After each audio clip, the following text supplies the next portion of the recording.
Oh, we're live. Okay. Yep. And it's notifying me that Dawson's account is not a Premium X user, so we cannot go live on X. That's welcome to the show. It's funny because lately X has been the place where you get the most viewers, and now you have to pay to stream on X. Play. I think Elon pulled a fast one on everybody. Sounds about He's like, right. yeah, you like that? You like that? Now you got to pay for it. Actually, this is more telling of what he was doing. No. You got to tickle their balls a little bit. That's what he did. That's what he did. Okay. All right, let's start the show.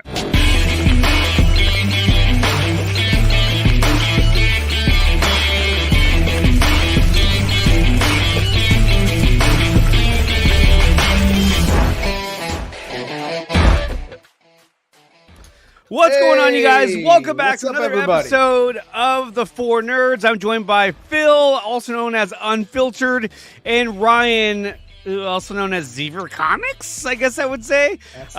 Which you can see his comic that he's working on over on Instagram. He posts stills of it daily, so definitely check that out. And also check out Phil over on Multiverse of Color, where he posts, I wouldn't say just a lot of reviews on different projects. So if you go up Multiverse of Color, you're going to see Phil Barker on a lot of different articles. So definitely check that out. And Phil, you've been doing that now for what? About a month now. About a month now, yeah. About a month now, yeah. So definitely check out Multiverse of Color. And of course, if you want to follow my content, just go to this website right here, right there. There it is, nicotina.net. You'll find out all three of my channels there. Nice. Memberships, communities, all that stuff there. So definitely check out nicotina.net. So guys, today was a day of announcements. We had a really big one that hit the internet like only a few hours ago, which was Marvel Studios brings back the Russos. So the Russos are set to direct both Avengers 5 and Avengers Secret Wars. There's also been talk about how the villain of Avengers 5 is going to change from Kang to a different villain altogether. So let's go ahead and pull up that article, and we'll talk about it. Let's start with Phil. What do you think about the idea of the Russos coming back to direct the next two Avengers films? I mean, it's not really surprising. It's not. I saw this news, and I was like, oh, okay. I mean, they're not going to get Sean Levy. I mean, who else to get for these two movies? I mean, I don't remember which Russo brother it was. One of it might have been Joe. I don't remember. One of them said that they wanted to do Secret Wars somewhere down the line. That would be the only thing that would get them back. So you'd have to wonder if this has been something in the back pocket Kevin Feige's been holding on to. If this has been a long-going thing, but I don't know. I feel like this is also kind of a no-brainer in that these guys did Infinity War and Endgame. So in a way, it's safe, but in the way that it's also like a guaranteed good safe, not a bad or typical or mediocre kind of safe. It just feels like a good kind of safe option because they're very familiar with this universe. They know what they're doing. You can almost guarantee they're probably going to be the ones to maybe wrangle back Chris Evans and Robert Downey Jr. So yes, absolutely. Yeah, that's kind of where I'm at with it, honestly. But definitely, like what you're saying about those actors, if they come to them and say, hey, we want you guys to come back for Secret Wars, being the fact that the Russo brothers are going to be directing it, yeah, they're going to be like, yeah, okay, cool. They're familiar with them. They've worked with them before. So I think that definitely lends to, making it a better environment for them to come back to.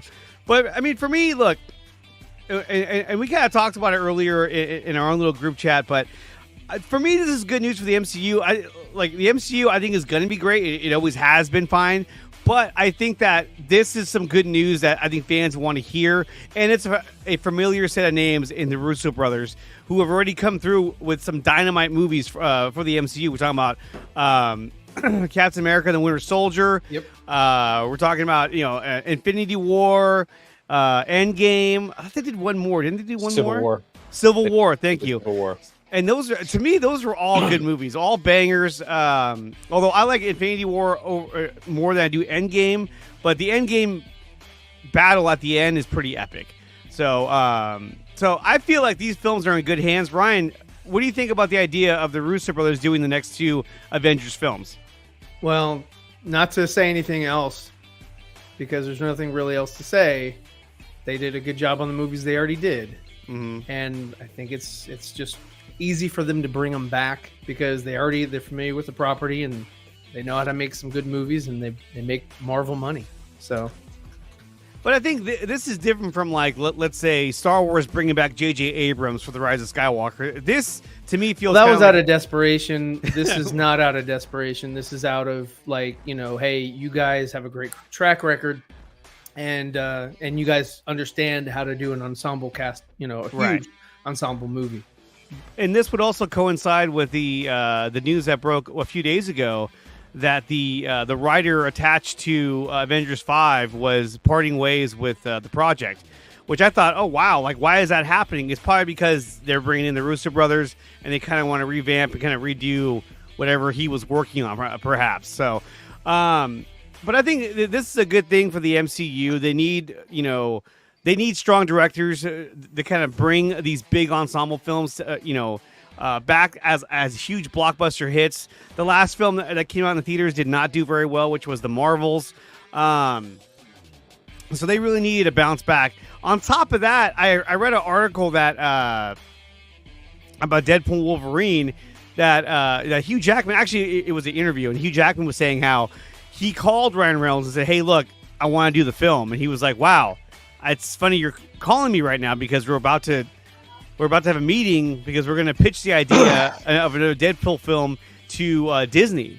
And so basically Ryan Reynolds had that in his back pocket when he went to Kevin Feige. He said, oh, yeah, by the way, I also have Hugh Jackman who wants to come back. And so you figure hearing that, he was probably like, oh, my God, yes, let's do it.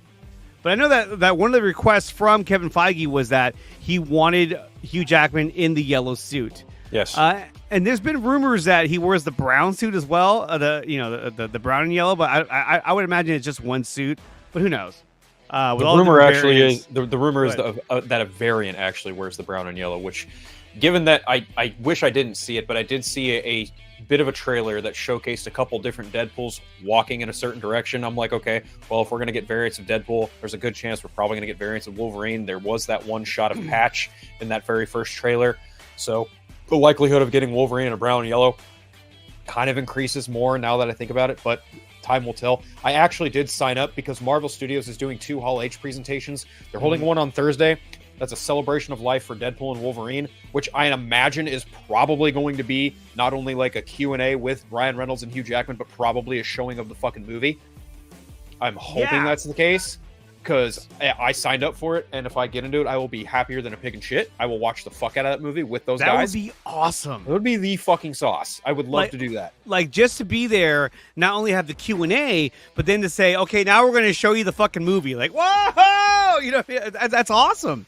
So I hope that happens, because that would be fucking really cool to see the movie, and that would be earlier than the release date, isn't it?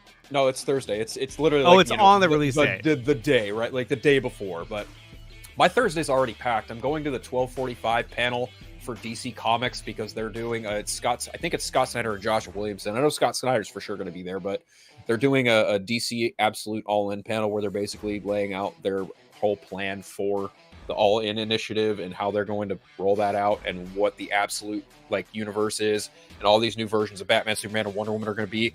And essentially my understanding of it, because there's like a 10-minute video of an interview between, well, not really an interview, but it's just like a conversation between Josh Williamson and Scott Snyder talking about the direction that DC is going to be taking in October and where all of this is kind of coming out of. Because I guess they want to continue doing stuff with, Batman, Superman, Wonder Woman in the main DC timeline, but then there's this alternate universe that is apparently like a result of something that happens from Darkseid. And they're like those 3 versions right there of Batman, Superman, and Wonder Woman are vastly different. Superman's way more alien. Wonder Woman's got like some Final Fantasy sword, and Batman looks like an absolute fucking monster. Like this. Yeah, he's huge. Okay, so Scott Snyder is writing Batman. Jason Aaron is writing Superman, and I think Kelly Thompson is writing Wonder Woman. Yeah, Batman looks like an absolute fucking monster in this universe, and I'm here for it. Looks even great. the bat is bigger than he's got huge than the fat bat. Dude, yeah, look at that. It's bigger than it's anything. like Kelly Jones and Frank Miller went, let's make a Batman baby together, and that's exactly what this Batman looks like. It looks like the love child of Kelly Jones and Frank Miller put into one. And that Superman symbol looks a hell of a lot like the Man of Steel symbol. It does. I actually like that symbol. I like that suit. I like that look for Superman. I actually like that they gave him like long hair. I like it a lot. Yeah. And then here is Wonder Woman. Looks badass too with the tattoos and everything. Dude, that looks cool. Like this whole universe is just fucking raw. It honestly kind of reminds me of the Snyderverse. It kind of has that rawness to it, definitely, and that kind of stylistic. Well, like I like her tattoos. I like how she's a little more edgier as well. It's more like Atlantean. Atlantean, there we go. But this is cool though. I like this look with Superman, like the hair and all that. Let me go back to the. Yeah, he has hair. He has longer hair. Yeah. What's the story going to be about? You said it's a different universe, but something has to do with Darkseid? Phil? Yeah. Apparently, so something happens at the end of the Absolute Power storyline that, according to Scott Snyder and Joshua Williamson, sets Darkseid on this new quest or something. They were very vague in terms of details, and I don't blame them at all because they obviously don't want to spoil anything. But yeah, they want to reposition Darkseid as the biggest, baddest DC Universe villain, and they're doing it in this story. And his quest for power leads him to these three folks right here, in some way or form. I don't know how, I don't know why, but fuck it, I'm game. No, this looks really cool. I'm game for all of this, so yeah. And then you're going to be there to talk to them about this project altogether, right? Yeah. From what I understand, I want to say Snyder and Williamson are going to be present at the panel, both of them, but I know for sure, I read a while back, Scott Snyder is for sure going to be there, and now that I know that, I don't know if I'm going to, but I really want to bring some of my original comics that I have from him and Greg Capullo. I want to get them signed by him. Technically, is Scott Snyder spearheaded the whole project? Well, it's Scott Snyder and Joshua Williamson. They've been the ones talking about it. I literally listened to them talk about it today. So, yeah, I'm excited. Obviously, we're all DC fans here.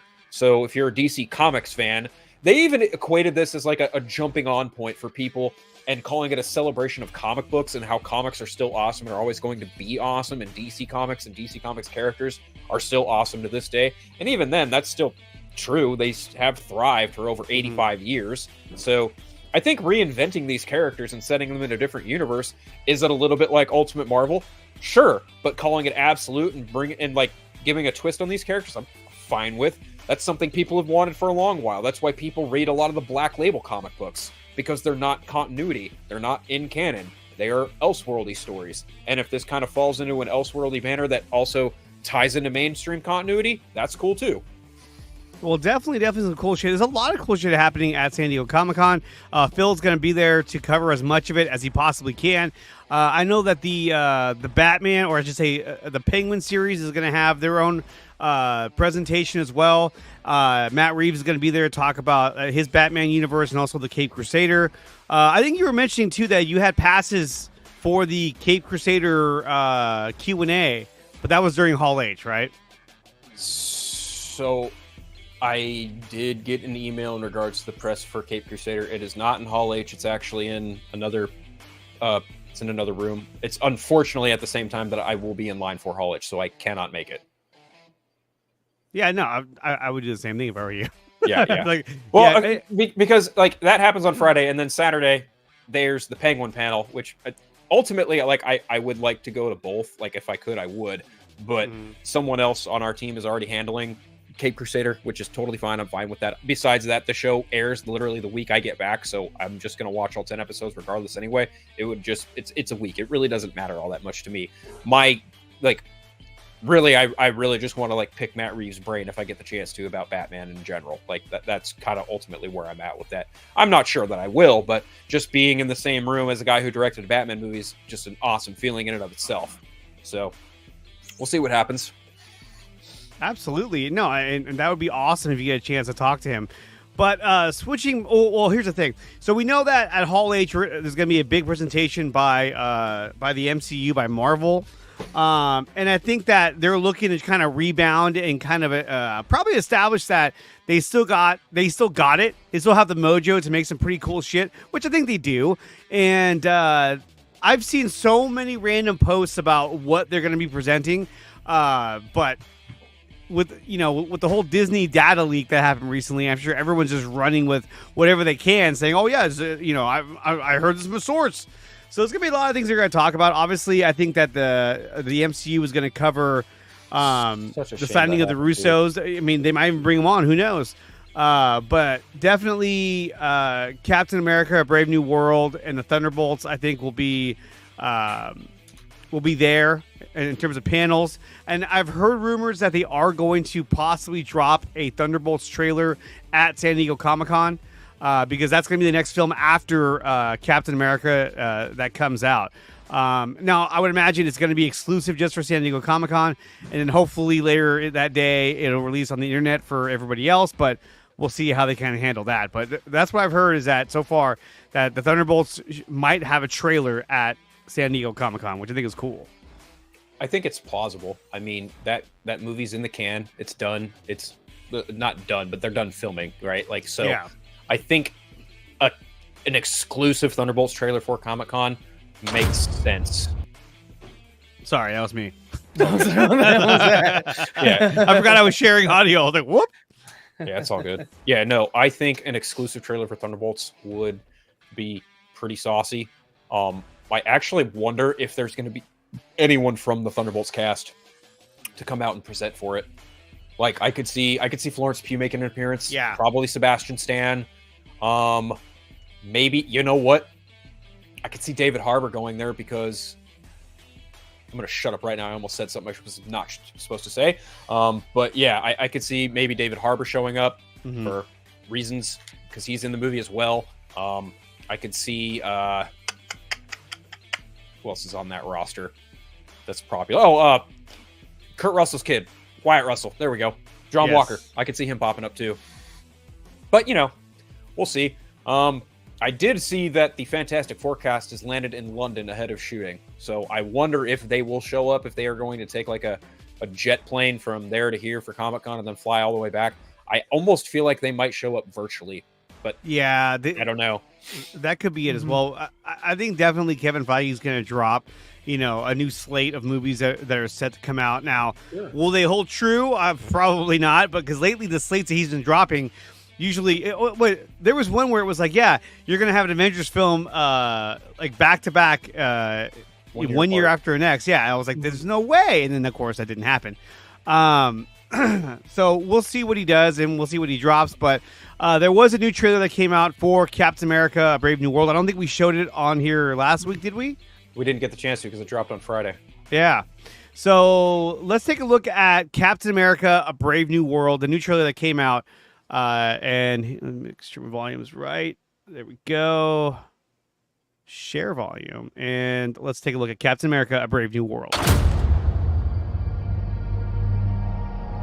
Wilson. Thanks for coming in. Well, thank you for the invite, sir. I have to admit, I'm still getting used to the new look. They said lose the mustache or lose the election. You and I haven't always agreed in the past, but I want to make another run at making Captain America an official military position. And if we disagree on how to manage this situation, then what happens? Work with me, Sam. We'll show the world a better way forward.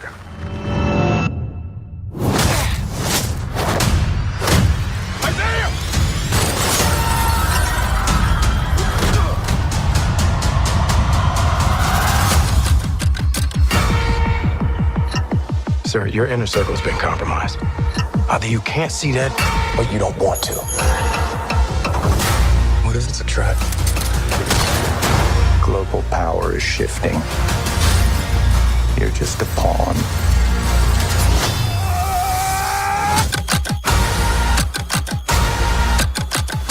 You may be Captain America, but you're not Steve Rogers.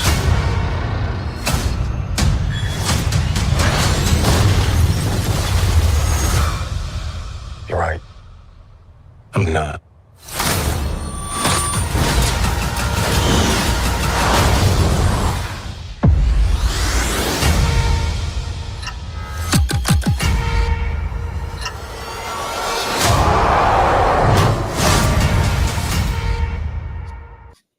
Now, see, I like this. I like the tone. I like the seriousness. I like how it's action orientated. To me, this looks badass. I definitely want to see this movie when it comes out next year. Ryan, what did you think of Captain America: A Brave New World?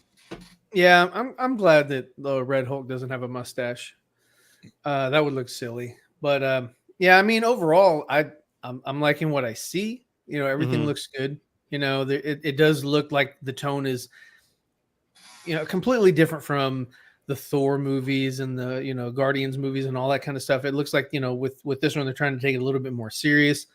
Um, as far as like, you know, like you said, tone. So I'm interested. I think it's gonna be, that's cool. I think it's gonna be cool. I think it should be fun. So we'll see. Phil, what do you think about this trailer so far? I watched this trailer when it dropped pretty immediately. I saw someone share it to me directly, and I didn't believe it at first. And then when I had clicked on the link, sure enough, it was from Marvel Entertainment, Marvel Studios, and I was actually quite surprised. I did not expect Marvel Studios to drop this trailer. What are we like? Let's see, it's July. It comes out next February, because typical practice lately has been dropping a movie, 3, 4, 5 months before the movie comes out, and this is a good 7, 8 months. So I think ultimately they want this trailer out there because they're going to attach it to Deadpool and Wolverine, because it's just the trend. Marvel wants you to like stay in their seat, pay attention, and know what's coming next. This is the next film after Deadpool and Wolverine. The trailer itself looks magnificent. Like I love everything I've seen from this trailer. I like the tone. I like that Anthony Mackie is having no problem taking on the lead here. I think both suits, both the white suit and the new blue suit, look great. I love Giancarlo Esposito. I think he's a fantastic actor in his own right. I don't know what character he's playing. Our buddy RJ has had the chance to talk to him last weekend at a convention. Apparently, no one has been able to verify who his role is, even though some scoopers are kind of pushing back and saying, well, I heard this, well, I heard that. No, the truth of the matter is, no, you fucking don't. So calm your tits. But like, it's just, this movie just oozes fucking serious political thriller all the way through it. I think recasting Harrison Ford as Thunderbolt Ross is one of the best recasts they've done in a while. But then again, there's only a handful of recasts they've had to do anyway. But who else better to take on the role from the late great William Hurt than the veteran political thriller actor himself, Harrison Ford? I mean, you figure, what is it, Patriot Games? You've also got The Fugitive. Like, Harrison Ford is no novice to those kinds of movies, and having him take up the mantle of William Thunderbolt Ross and then getting to be the Red Hulk in this, because it's very clear that is Thunderbolt Ross who is going to be Red Hulk. Oh yeah, it's for sure him. Like, there's no doubt about it. But he's also going to have fun on this press tour too. People are going to ask him all these Marvel questions, and Harrison Ford's just going to be like, I don't give a shit. He's going to be so I don't give a fuck, and he's got that pedigree to be that way, and I am so looking forward to it. On the whole, though, I also really do like Tim Blake Nelson. He's in it for a very brief moment. You have to look close enough, but he looks a lot like the leader does in the comics. He's got the green skin. He's got a hat on. I can't wait to see if he's got the mustache or not. But he's playing some fucking violin strings here. This is gonna be a good one. And honestly, putting this film in February for Black History Month with a black Captain America, fucking you were. I see what they're doing. They are trying on Valentine's Day. On Valentine's Day, they're recapturing that Black Panther magic, and I see what they're doing, and I think it's the right call. I think and I also think just also on the other side of the coin too, just seeing that representation of having a black man carry that shield after what he went through in Falcon and Winter Soldier, I just think that this movie is going to take that step even further, and it's going to solidify Sam Wilson as Captain America and effectively probably the new leader of the Avengers. Like, this movie is going to be fucking badass, and I can't wait for it. Yeah, it's like he's not in a position where it's like, oh yeah, he's going to be Captain America just for a little while until Steve Rogers comes back. No, I mean, this is your Captain America moving forward for the foreseeable future, unless they do a massive reboot of the entire universe. This is your Captain America. Now, I do think that Steve Rogers will come back for Secret Wars, but that's going to be for a special event kind of thing. 100%. I don't think he's going to be sticking around for extended period of time whatsoever. No, you're going to get something in Secret Wars that's going to have both of them whip their shields. Like, it's going to be. Yeah. I would bet they're going to yank Steve Rogers and Tony Stark from various points in time and it's going to probably be some kind of battle world effect, something like that. And we're going to get like a dual Captain America. Like we're going to have Sam and Steve throwing the shield simultaneously, and it's going to be two shields going off at once. It's going to be fucking sauce. That's my guess. I don't know. I don't know that for fact, but I feel like that's kind of something they could do. I But, want him yeah. to whip it out. And they're going to. They're going to whip them both out. Like I effectively, you're right. I do 100% believe that Sam is the Captain America going forward for the foreseeable future. There's no change in that. And then here is Sam flying with what's the other guy's name? Joaquin Torres, the next Falcon. Yeah, the next Falcon. And that's cool that they can both fly too. It's crazy to think about too, because Sam Wilson is not a super soldier, not like Captain America was. Right. So he has some limitations, but he still has massive, skill and ability. So I think he's gonna do a great job. Obviously if we ask Anthony, he's not a huge fan of Anthony Mackie. but That's true. I think he's gonna do a good job. I think he's gonna do a good job. I hear you. Like I am not a fan of the things Anthony Mackie said about Man of Steel, but like credit where credit is due. The man plays Sam Wilson to the T. And also for the people who bitch and moan about him throwing the shield, he threw the shield just fine to Falcon and Winter Soldier. But we're not gonna sit here and call foul on Black Widow and Hawkeye throwing the trailer Age of Ultron. Yeah. Like, come on. It's a ridiculous nitpicky thing to get mad about. He can't throw the shield. He's not strong enough. What? Whatever. Ridiculous. Absolutely ridiculous. What's up, Rhea? Happy Wednesday to you as well. I will see you on Saturday, Ray. I know we've got a meeting on Saturday with William regarding Comic-Con, so I'll be looking forward to a meeting there. And that's a shot of his new helmet as well. When he's in his flying mode. Here's another thing. You see that rocky space behind him? Yeah. You know what that is, right? What is that? That's the Tiamat Island. That's the Eternal thing that came out of the ground. Oh, that's right. It's supposed to be in this movie. Correct. And I think they're trying to harvest something from that as well, because I mean, when you look back at like Guardians 1, they were inside in that place nowhere. They were inside of a dead celestial. Right. And they were harvesting what was it, like bone marrow and all kinds of shit. So maybe at this point the government has figured out, hey, we can do the same thing. That's that's badass. Let's go do it. RJ writes he's got a helmet to go at Mach speeds. Yeah, and that makes sense too. If he was helmetless and just flying hell fast. His head would be like it'd be like the boys, you know what I mean? Yeah. They're fighting over the metals and resources of Tiamat. It'll tie into the Thunderbolts later that year as well. And also That's too, that's I think Wamba said it earlier, and I had read the same report that obviously Sentry is going to make an appearance because he's one of the major characters in the Thunderbolts movie, from what I understand, unless they changed it. But so Sentry's going to be a major character. It could possibly be like one of the main villains who's not really a villain in the movie. One of those kind of deals. Like an antagonist. Yeah. I don't know what or how the Thunderbolts and this.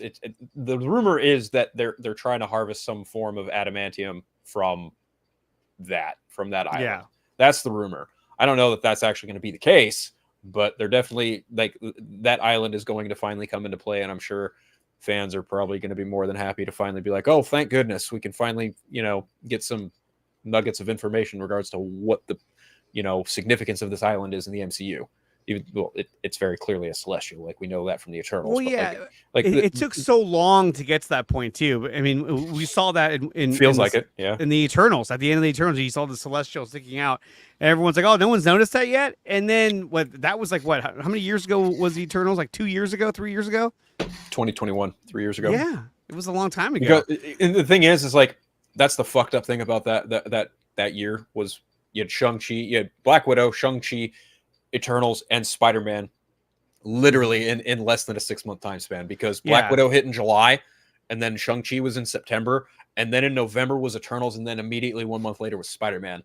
So on top of Eternals being kind of a mixed movie, the fact Spider-Man came out a month later, people were just like, we'll wait till Spider-Man. Like, I feel like Eternals would have fared much better had it been given a little bit more breathing room in between, Shang-Chi and Spider-Man, but that's hindsight's 2020, as they like to say.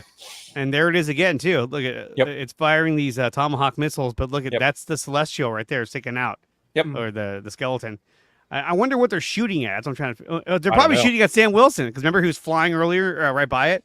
Yep. They're probably shooting at him like, oh, stop him.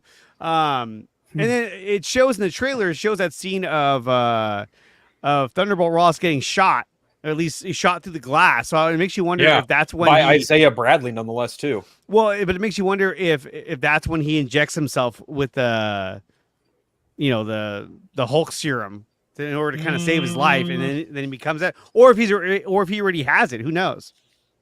I don't know, because I feel like the way the trailer is cut, that feels like it's going to be in an early part of the movie. Yes. And the Red Hulk stuff looks like it's going to happen later.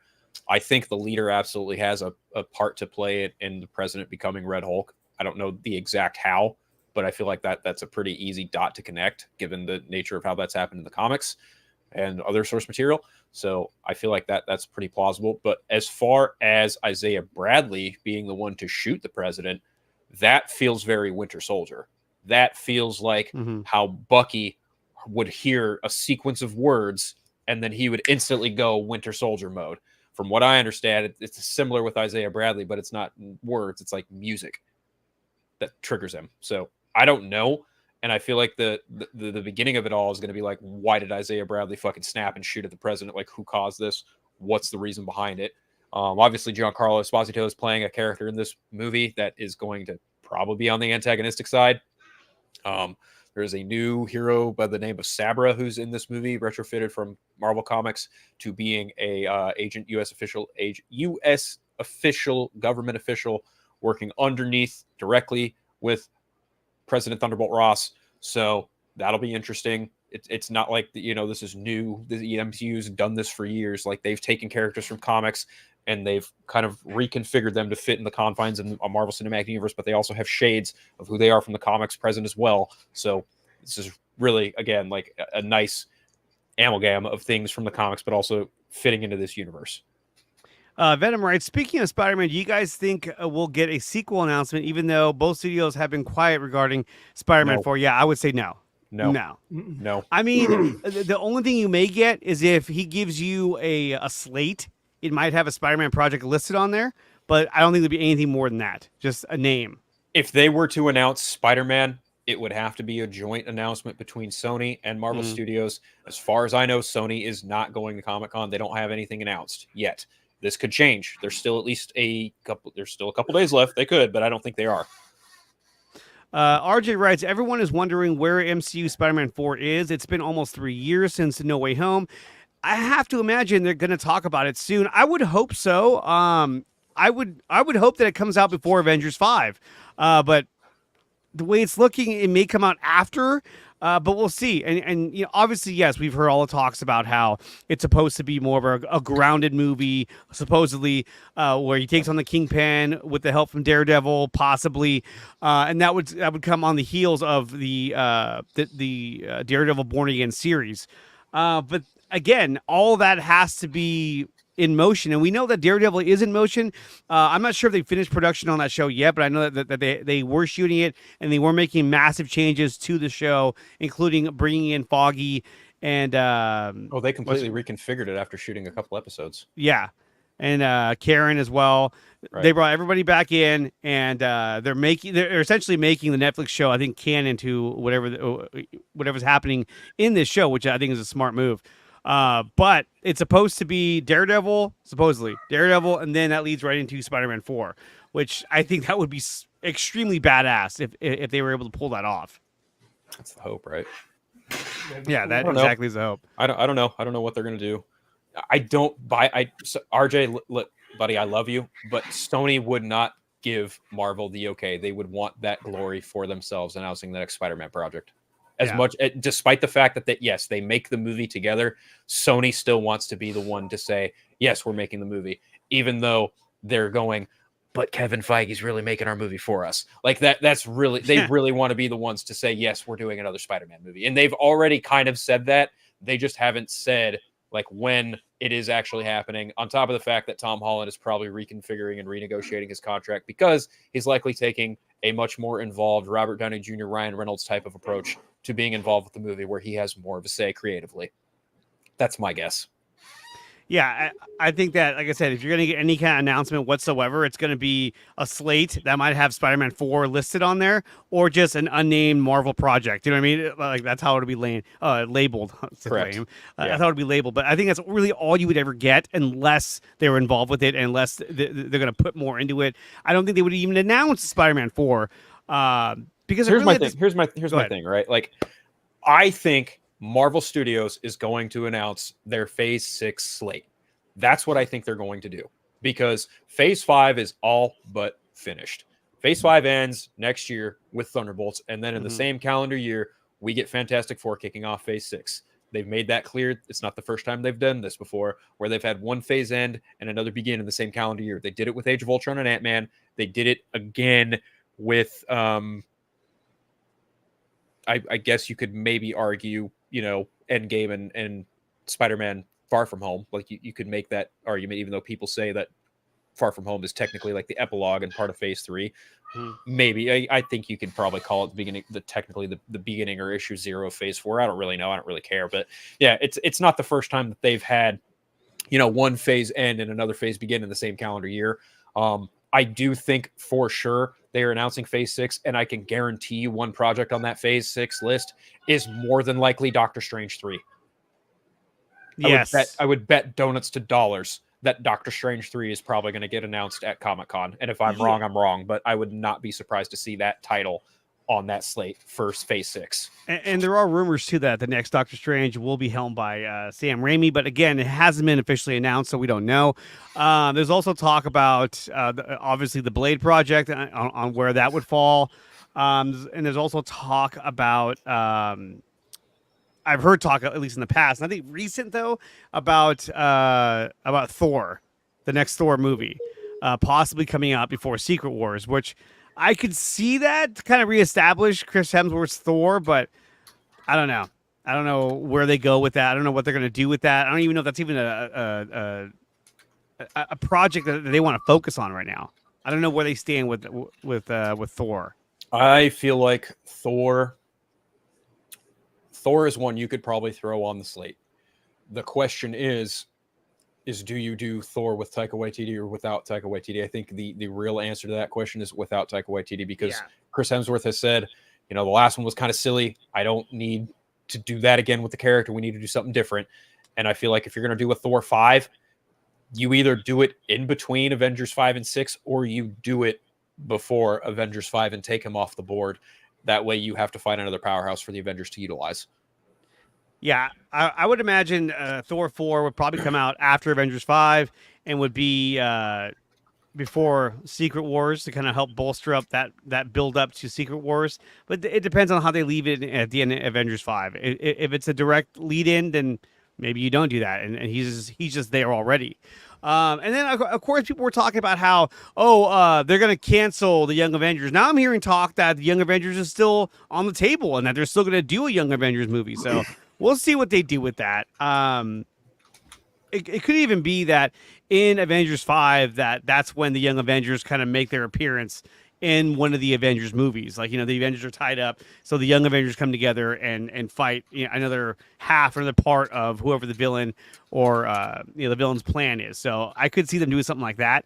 But I think it's to say that the Young Avengers is canceled. It's tough because you had an end credit scene with Kamala recruiting Kate Bishop, and you're just like, now we're just going to drop that. Screw that. They don't usually do that. They don't usually put something in there and then just drop it all together. Even the Celestial, everyone thought after a while, hey, are they ever going to get back to that? And they clearly are in Captain America: A Brave New World. Let's go to a super chat, a $5 super chat from Connor thanks. Dorian. Connor Dorian, this is for you.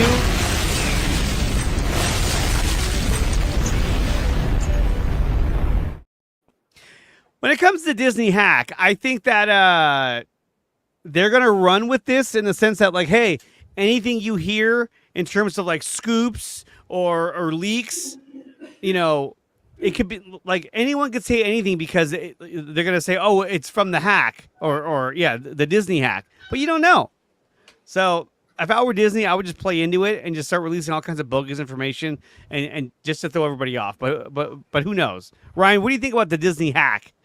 I think it's unfortunate. I don't think any company should should be hacked by anybody, and Hacked. that sucks. I mean, when Sony got hacked, that sucked. That would that caused a lot of problems for people. Good. Yeah. So yeah, I don't Here, keep going. I'm gonna grab some water. Hold on. Yeah, okay. Keep going. Yeah, I don't see that it's I mean, I don't exactly know like how far reaching it is, how much information was lost or whatever, I don't know if that affects their, the Disney Plus, accounts for people that have Disney Plus, if they can access the their customer database or whatever. I don't know how far reaching the hack was. I saw some mention of it, maybe a couple days ago, but I was like, okay, well that sucks, but I don't have any stake in Disney, so I'm not really worried myself about it. What do you think, Phil?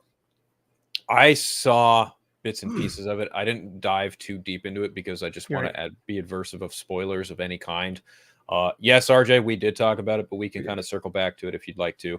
But yeah, it definitely, I know for sure, like a terabyte of information was at least taken, and that's a lot of information. Yes, it is. That's a shit ton. That's more than most people's hard drives. That's a typical hard drive size these days. I have these days 1 terabyte, 2 terabyte is typical. But I mean, for just people that have a computer and haven't updated or changed their computer or anything like that, they're still stuck on like what gigs and shit. So yeah, and their terabyte maybe an external drive, but that's a lot of fucking data, man. That's not small potatoes. No, it's not. Not at all. And then yes, we did talk about DC's All In. I don't know if Phil wants to cover that again, but he's going to be there to cover it at San Diego Comic-Con, which is really, really cool. And you're also pretty excited about it as well, as you were saying earlier. Yeah, this is something I saw today. I mean, I wasn't too sure about like what their new Absolute Universe was going to look like, what it was going to be about, how drastically different it was going to be. But I got to say, like, after seeing the concept art of this stuff today and hearing Joshua Williamson and Scott Snyder talk about it, I'm pretty game for it. Like, I honestly think that like these characters thrive on reinvention, and honestly, I love all those designs. I think they look great. I think it's very reminiscent of the Snyderverse to some extent, not completely, but you can see hints and shades of it in art form, at least visually speaking. I think Batman looks like a fucking beefy monster, and I'm in love with it. Like I love how just enormous that emblem is on his chest. I'm very curious to see how different their origins are in these new universes. So I'm just super excited to see where this stuff goes, and I'm also super excited to learn more next week, a week from tomorrow. Dude, his legs are gigantic. I'm telling you, man. Look at those. Yeah. If I had thighs like me, that, oh my god, I'm with. Woo. Damn. Brutal. RJ writes, I'm looking forward to Absolute Universe stuff and relaunching the main line universe. Scott Snyder wants this to be a jumping off point for new readers and for this to be a huge initiative. And you had talked about that too, is that they were literally advertising it as a new jumping off point for DC. Mm-hmm. I don't like the bat symbol there though. I like the bat, whatever gauntlets or whatever that is that he has wrapped, I guess wings. And I like the shoulder blades and the ears are cool, but just that symbol just looks like a rectangle with some divots here and there. But it's got ears here, right? Boom and boom. But yeah, I see what you mean though. It's just, the fattest bat you could possibly get. It's just a rectangle with some points on it. But I like the boots. I like that. That looks pretty cool, and the little guards on top, I guess. But yeah, no, it's cool. I like this look here. He's got a collar on the top of his shirt. Yeah, a little bit. But then his arms, like, what are those gauntlets? Are they glowing? Like I saw I saw that too. I was wondering about that. And I think that his whatever, it's not a belt, but whatever's on his hips, I guess that glows as well. That's what it looked like in the other image. Apparently, they're really leaning into the idea of Superman being more alien this time around. Mm. And according to RJ, according to the leaks, this Batman doesn't have much technology or money. all the heroes are going to be underdogs, according to what Snyder said in the announcement video. That's a lie because they couldn't afford their costumes. I mean, especially this one. Like, is that a horse? That looks like a horse, something Looks like that. like a horse with wings, like what are those things called from Harry Centaur. Potter? No. From I don't know what they're called. I know what I you don't mean remember. though. Pegasus. Yeah. What was it? What was it? Remember, he was like, if he More- bows more at like- you, that means he respects you. Yeah. Bow. See, I love Harry Potter movies. They're so Hippogriff. good. You're thinking of The the hippogriff. You are The special. hippogriff. Yes. hippogriff. Yeah, I thought So- Pegasus for a second, but yeah, that just might be a hippogriff. Yeah. So to kind of branch off of the off of DC, let's talk about another topic, another show that we're all big fans of, which is The Boys. And now The Boys season finale is coming That's up not- yeah. tonight. That's tonight. tonight at midnight. I'll be streaming that with Sean. Nice. We're gonna be doing that now. We probably won't be on X, but we'll be on Twitch, so you can definitely watch us there. Next time that we reconvene, I'll have the X account all set up, but probably not tonight. But looking at the previous episode of The Boys, okay, so this show continues to not disappoint, at least in my opinion. I the last episode I thought was so good. I really liked it. Oh yeah, Um, it sets the stage for a finale. That's for damn sure. and like the whole thing that Homelander has set up is turning into a huge shit show. And at one point in the episode, I couldn't believe it, but they sent the new Black Noir and the Deep to their hideout to take them out, Yeah. and they completely failed. And what's funny, and you know, there's a couple things in the show, and like overall, dude, I love it. But there's a couple things in the show where I'm like, wait a minute, this is going against how they normally do shit. Like it would be that Black Noir and the Deep would have gone there, and they would have got not just their ass handed to them, but like they would have fucking died, like blood splattered or some shit like that, right? And that didn't happen. And then when Starlight like crushed him with whatever she grabbed. I don't know what the hell she grabbed, but she like fucking went over him and said, fuck you. Just crushed him. Oh yeah. I was like, oh well, there goes the Deep. But then they went back to the tower and they were like, bro, you know, like, Well, because they're superheroes. I mean, they're super. I'm talking about Yeah, superheroes but- dying but- every fucking episode. I know, but they've established in this show at least that every person that's a soup for the most part is somewhat, you know, has invulnerability. Yeah. Unless they're taking on another soup who's just as strong, if not stronger, and then he or she can just fuck them up. Right. But all of them seem to have a bit of that. I mean, even Starlight has a bit of that. And I think when the show started, I didn't think she did, but apparently she does. So Yeah, had Starlight and Kimiko and even A-Train not showed up, they probably would have been fucked. Like, yeah, that's right. A-Train showed up too, Right. and that was again super Butcher, crazy. Butcher and MM would have fucking died if not for all three of them. Like, Yeah. there's no doubt about that in my mind. But the fact that like the Deep is so like, I need to prove myself to Homelander. I want to be with Sister Sage. Fuck the octopus. I need to prove myself. It's just like, wow, you're really just letting your ego take complete full control over yourself this season, aren't you? He's just such a fucking simp this season, and I think it's great. Yeah. It's great and funny because he's so try hard, and it's hilarious. Yes, that's the hats- best way to describe him. Try hard. Like hats off to Chance Crawford for just playing the shit out of this role and doing the absolute best. But man, I gotta admit, like when him and Noir are walking through the tower and they're like, bro, and then Sage walks by both of them, and Noir's like, what? I'm not gonna get any night. And then Deep looks at him like, wait, you too? Like completely just blindsided by the idea of like, wait a minute, you mean I've been getting played this whole fucking time by my friend? It's like, but not Well, not only that, Bravo. but he bravo. he didn't have to lobotomize her to fuck her. yeah, he's like, He didn't have to do it. He was just Yeah. like, wait, you do that? He's like, what are you talking about? Yeah. What? I thought What we you had talking about? something. Like, oh, The only other no. thing that I was like confused about, because I only watched it once, but it was, you know, Deep had the octopus on the bed and she was fine. But then when he crushed her tank, she could not breathe. But I was like, wait, there was no water on the bed. Yeah. What's going I on noticed here? that too. And she was But I just like, mean- you know, they were talking and just kind of hanging out and whatever. And you know, there was no urgency or there was no, you know, she had no problems. But the minute he you know, destroyed the tank, you know, she was like, save me. And I was like, wait, what's wrong? What? It's a bit just, of the a- logic just didn't match for me. So I was like, It was a who- bit of you an know who- inconsistency, but I mean, the show was so good that No, like, no, I the was show's willing good. to overlook that. It- I was like, all right. I'm not saying it's a bad show because of that. No, I was no, just I'm like, just wait a saying. minute, that didn't make sense to me. You know who voices the octopus, right? Oh, it's we had this conversation before. It was Oh, yeah. We have. It I was, forgot. It's Tilda Swinton. yes. Yes. And then on top of that, you know, it's like she's like, I thought you were gonna move me back to the bigger tank. Oh yeah, babe, totally. I gotta go. I'll be back. He was like, "But wait, I know where you've been. I can smell her whatever on you. Or Yeah. I was like, Yeah. I was like, damn. and then she's like, ah. And it's quiet. He's like, ah. Yeah. Well, I mean, Like, that's three sort of a times, trope. like, That's been done.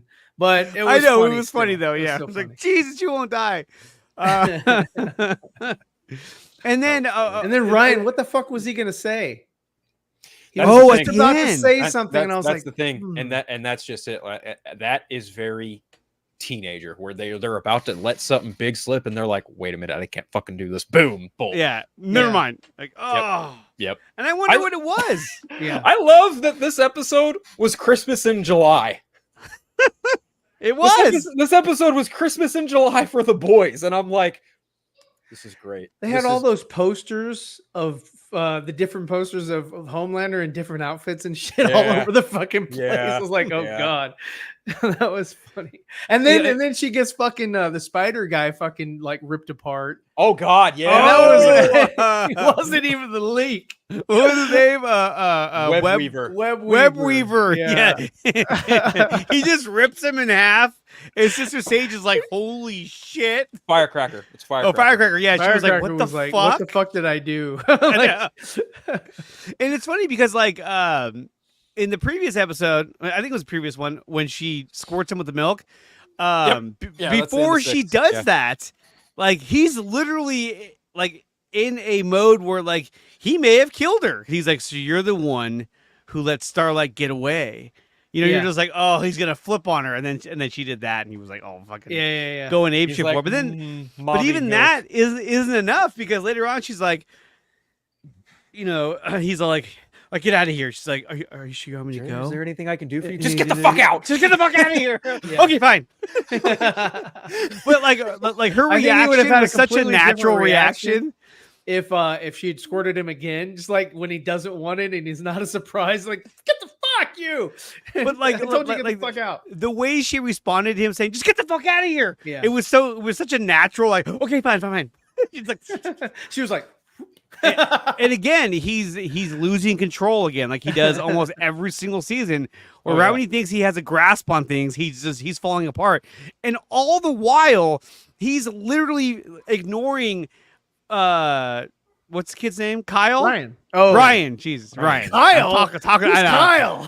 Kyle? Like he's literally ignoring Ryan, and Yeah. Ryan again is starting to see all of the fuckery that Bot does. Homelander can't balance, in his life. He can't balance it all. So Yeah. once he has a focus, he's got that focus until something distracts him, and sends him in a different direction, and then he's totally lost focus on what he was doing. Yeah, look at the way he was brought up. He was raised in a fucking lab to be like Yeah. the best soup, right? He doesn't have that clear direction. He does not have that, empathy for other people. He was literally bred to be like the perfect warrior, the perfect fucking superhero. That's all he's ever known. He was put through so many different trials and tribulations. He was put through so many tests of like vulnerability to become like the best of the best, right?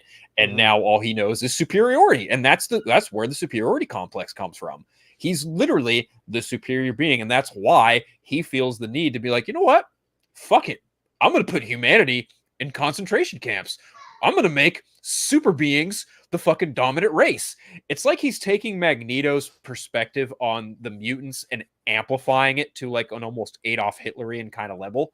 And it's spooky, but at the same time, it's like that's what makes the villain that he is somewhat compelling, because you understand where he's coming from, even though it's diabolical, disgusting, and evil. It's like that's true motive. That doesn't come from anywhere that's just I'm doing it because I'm evil. It's like, no, he was treated like shit by human beings as a lab Mhm. rat, and now he's going to turn around and be like, you know what? Fuck humanity. I'm the fucking superior being, and I'm gonna make damn sure that my kid knows that he's in a world where he is superior too. And it's like, buddy, I hear you, but you're fucked off in the head, something fierce. Oh yeah, no, it's fucking Something nuts. wicked, yeah. But that's what makes him such a great antagonist, though, right? Mm-hmm. And that goes for Yeah. all of them, true. Like you can see all the flaws in all of these characters. Like look at A-Train, for example. He's been on like the redemptive path all season, and he's been struggling with it. He's like, dude, I don't want to be the fucking hero. I don't want to be any of this shit. But then he saves MM's life, and what happens? A fucking kid sees him saving MM's life. And he's like, that was the first time I felt like a real fucking hero. Fuck all this VOT bullshit. That was the first time I actually did something good and felt good for it. It's like, he's going to die at the end of the season. Yeah, I know. Oh yeah, And it's going to like, suck. oh, he's gonna die. He's going to die, and it's going to hurt because they went through all this like yeah. development for him to like turn on VOT. But now that Homelander's like, I'm going to A-Train. How could he do this to me? And then Firecracker's like, oh, he turned off his tracker. It doesn't matter. Homelander's going to fucking find him, and it's going to be sad. It's just gonna tug at the strings a little bit. Even though he fucking kicked off the whole show by killing Robin anyway, it's still gonna suck to watch him go. Mm-hmm. So yeah, A-Train's gonna die for sure. Yeah, I think he's definitely gonna die, but he's starting to figure it out. And he's starting to realize that, like, and I really like that scene when he was like, you know, a kid saw me, and that felt better than any fucking fuckery that VOT has ever done. Like, because it was real, it was genuine, and he actually felt like a superhero. He was like, wow, I just did something that a child saw and like admired me for. But yeah, that was a sign of like, you're gonna die soon. But we'll see what happens. Let's go to the $5 super chat from the Movie Raider. Hey, thank you. Thank you. This is for you.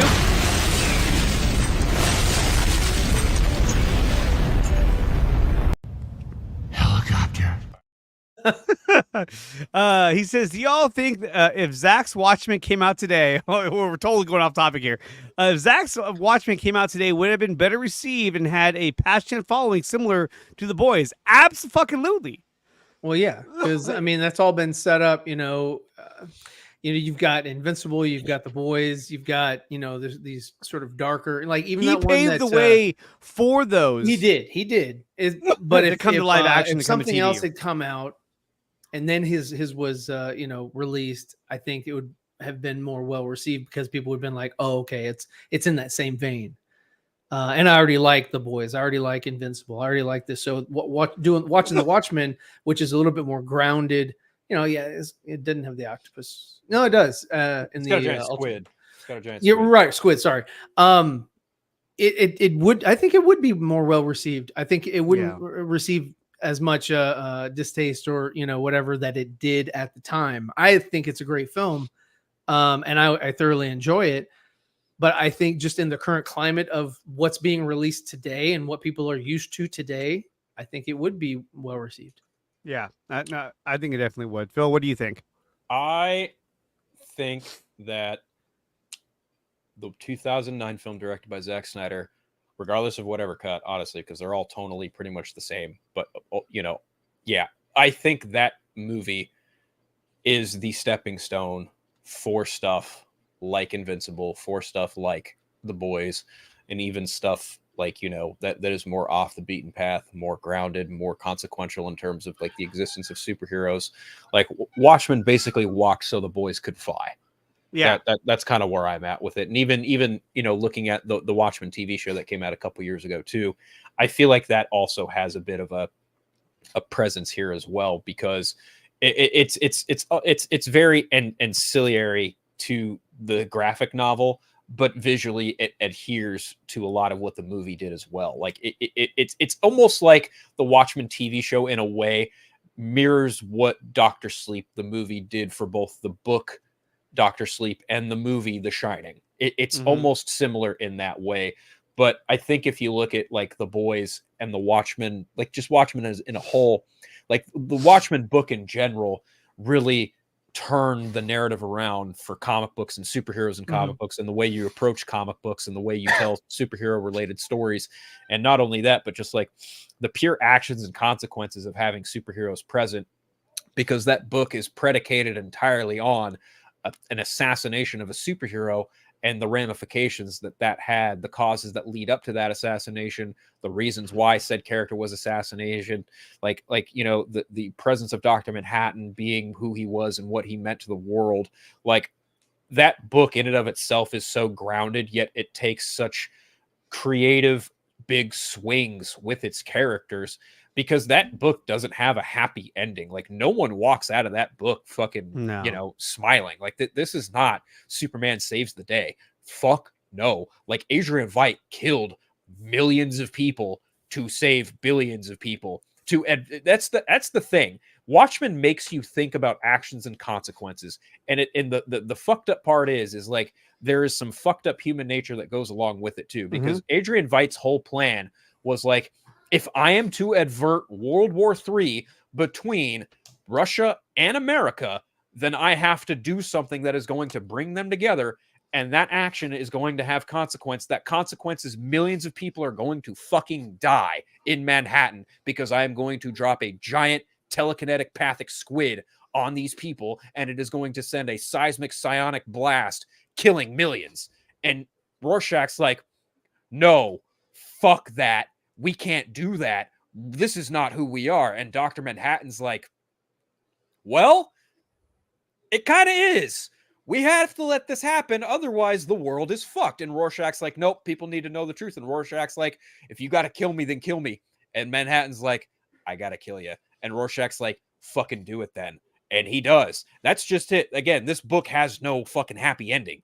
Like, it is all about actions and consequences. And I think The Boys is in the same vein. Like, the world wanted to create superheroes. Well, what happens when you create superheroes and they're still people on the inside? Sure. What happens when they're also superficial people? What happens when you turn these people into celebrities? Well, guess what? Some celebrities in the real world turn out to be some pretty shitty human beings. Yes. What happens when you have a shitty human being become a superhero? Guess what? They're still shitty people. Oh, fuck. That means you have a shitty superhero out there too. Oh, Yeah. That's not good. That's not a good thing. Yeah. A lot of them are shitty human beings in The Boys, especially. But that was one of the things about Watchmen that was so cool, was that, it's a lot of, imperfect people.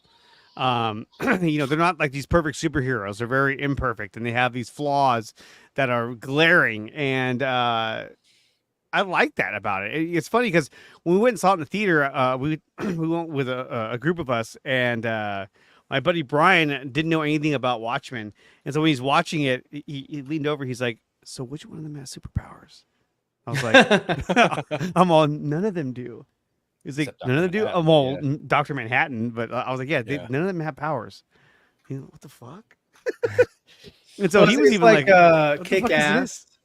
Yeah, Kick-Ass. Super. Super was good. And just, but that sort of like opened it up for like stereotypical superhero movies to kind of be introduced. And that one that James Gunn's brother did with the kid. Oh, boy, Brightburn. Yeah. That was pretty good too. I actually like that movie.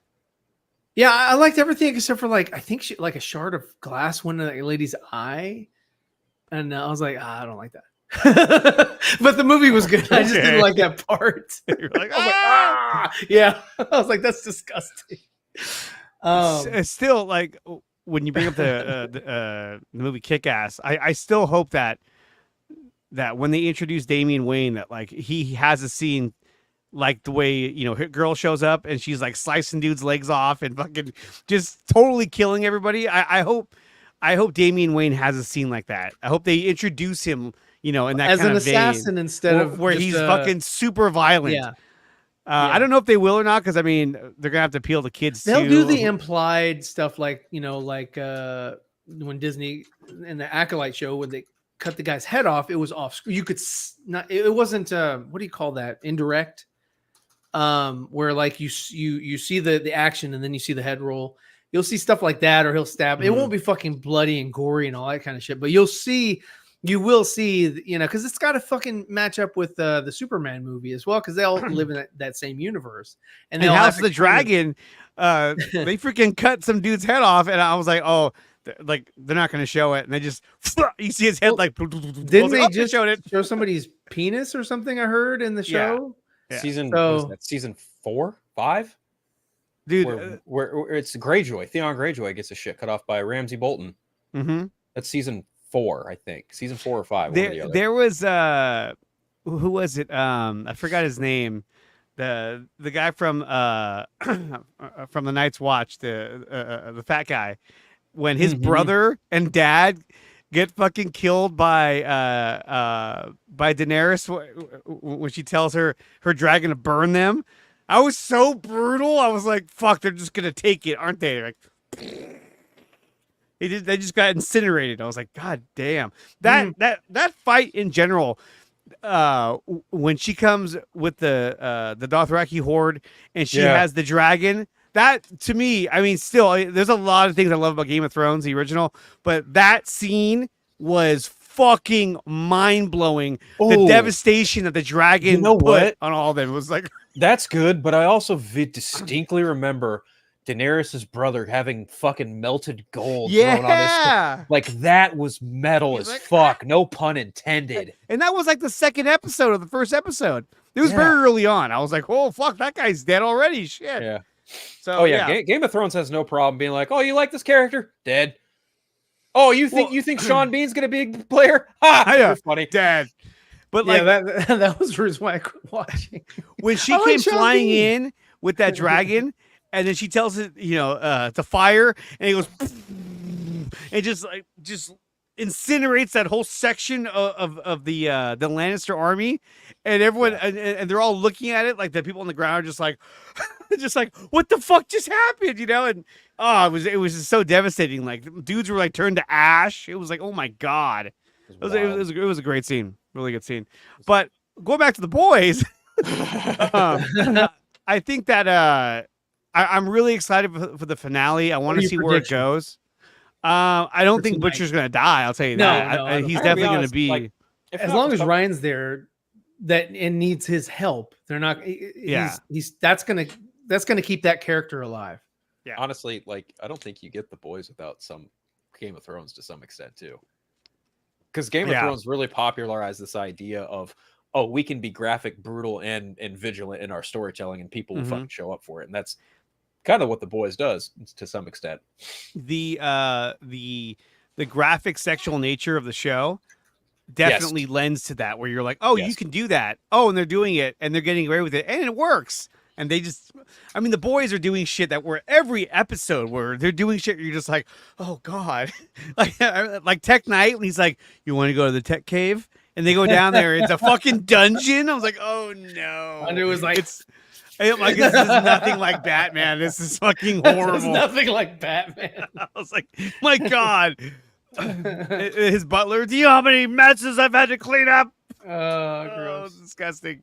It was absolutely disgusting. And they took that to the extreme. Like there was long scenes where they were down there fucking with Huey in the web weaver suit. He's like, say your say your code word. Your safe word. Say it. He's like, lube. He's like, it was Zendaya. Yeah, Zendaya. What? That's the safe word, Zendaya. Oh my god, that was too fucking funny. That was way too funny. That was like, way more funny than it had any right to be. Oh my god. Yeah, well, but like it's the subtle things like that, or like when Phil and I were talking about House of the Dragon, when they broke into the castle and they killed the little boy, and then his wife runs over and then busts into the queen's room, and she's in bed with what's his face. They didn't have to have that, but they did it anyway. So as soon as you open that door, you're like, oh god. And they're like, ah! It was just a crazy scene. Oh, where the dude is doing ATM to himself. Oh yeah. Oh my god, yeah, that was wild. But it's the subtle things that you're just like, wow, that took a lot of creativity to really put that together. And so we'll see what happens tonight on The Boys. I'll be streaming it tonight on my Twitch channel. So definitely check that out. Like Eric Kripke shared like a clip or like a finale trailer, and I was like, I love you, Eric Kripke, but I am not going to watch this. Yeah, no, I haven't watched it at all. Yeah, no, I'm going in stone cold. I want to be surprised. It's probably going to reveal too much. I would imagine, because, but still, every episode is like a good solid hour for the most part, and it's well written, and the actors are well cast. Everything about it just works, and so I'm really excited for the finale of The Boys season 4. We know season 5 will be the final season of the show, so next season is it. You know, going from like when it comes to episodes directed by showrunners, like you watch a TV show and you're like, oh, that was a great episode. But then you get to the episodes that are typically directed by showrunners, like case in point, Breaking Bad. Whenever the episode was directed by Vince Gilligan, there's like an extra level of like levity. There's an extra level of intensity. Like you could tell there was some serious level of care put into that. And I feel like anytime there is an episode of The Boys directed by Eric Kripke, it's that same level of effort and that same level of intrinsic care that goes in with it. So the finale, for me, him directing the finale is going to be like, oh, y'all better prepare yourselves for some emotional fucking heartstrings. I did think that Frenchie's return to the group was underwhelming. It's convenient. It was. It was very convenient. It was almost like, what was the point of all that? Right. You know, I was just like, well, why did we even do that? I think that they're, you know, like they got to a point with his character where they just really didn't know what to do with him at that. You know, like what do we do with this kid? I think it's less that and more probably the actor. Capone. I don't forget his first name. Monker. Something like that. I think it had more to do with him being kind of busy dealing with other stuff and not really being present too much through the season, which is why he had a very smaller part as opposed to previous seasons. I thought it was more like they had so many characters that they needed to put him somewhere just for like a couple episodes. Let's put him in jail. Let's put him over. They put him in jail, and then we'll bring him back when we need him. But yeah, it was very convenient that all of a sudden he was back and was like, what happened here? He's like, oh, I talked to Mallory. She pulled some strings. You know, it was kind of like, oh, that was it, huh? That's all it took? That's all it took. And he confessed to like all these murders, and they're like, oh, whatever, fuck him, let him out. But we'll see how it goes. I still think the story revolving around Ryan is, to me, probably one of the most intriguing stories of The Boys so far. I want to see what he does, and really, other than throwing that guy hella hard against that building and killing him, he hasn't shown a lot of his powers yet. So I would love to see him start to fly and do things. I think that'll be like the focus of next season, sort of like him sort of figuring shit out. Like, because Homelander at one point has to have that feeling of like, oh shit, like he's as powerful as I am, you know, like there has to be a point where he has to challenge him. I mean, the only time we've ever seen Homelander not as powerful as him, like I think he would be not jealous, but just sort of like, you know, Homelander could do something, but he did something even better or quicker or something, you know, he bested Homelander in some way. And he's like, all right, you know, fucking calm down there, buddy. Well, the only way that I think the only thing that he can do that he hasn't done yet, and maybe we saw the beginnings of that in this past episode, was that he needs to be able to best him on the mic. So when he's in front of cameras, when he's doing interviews, doing commercials, if Ryan figures out how to best Homelander and top like him, we're like, you know, hey, Ryan, you don't feel that way, do you?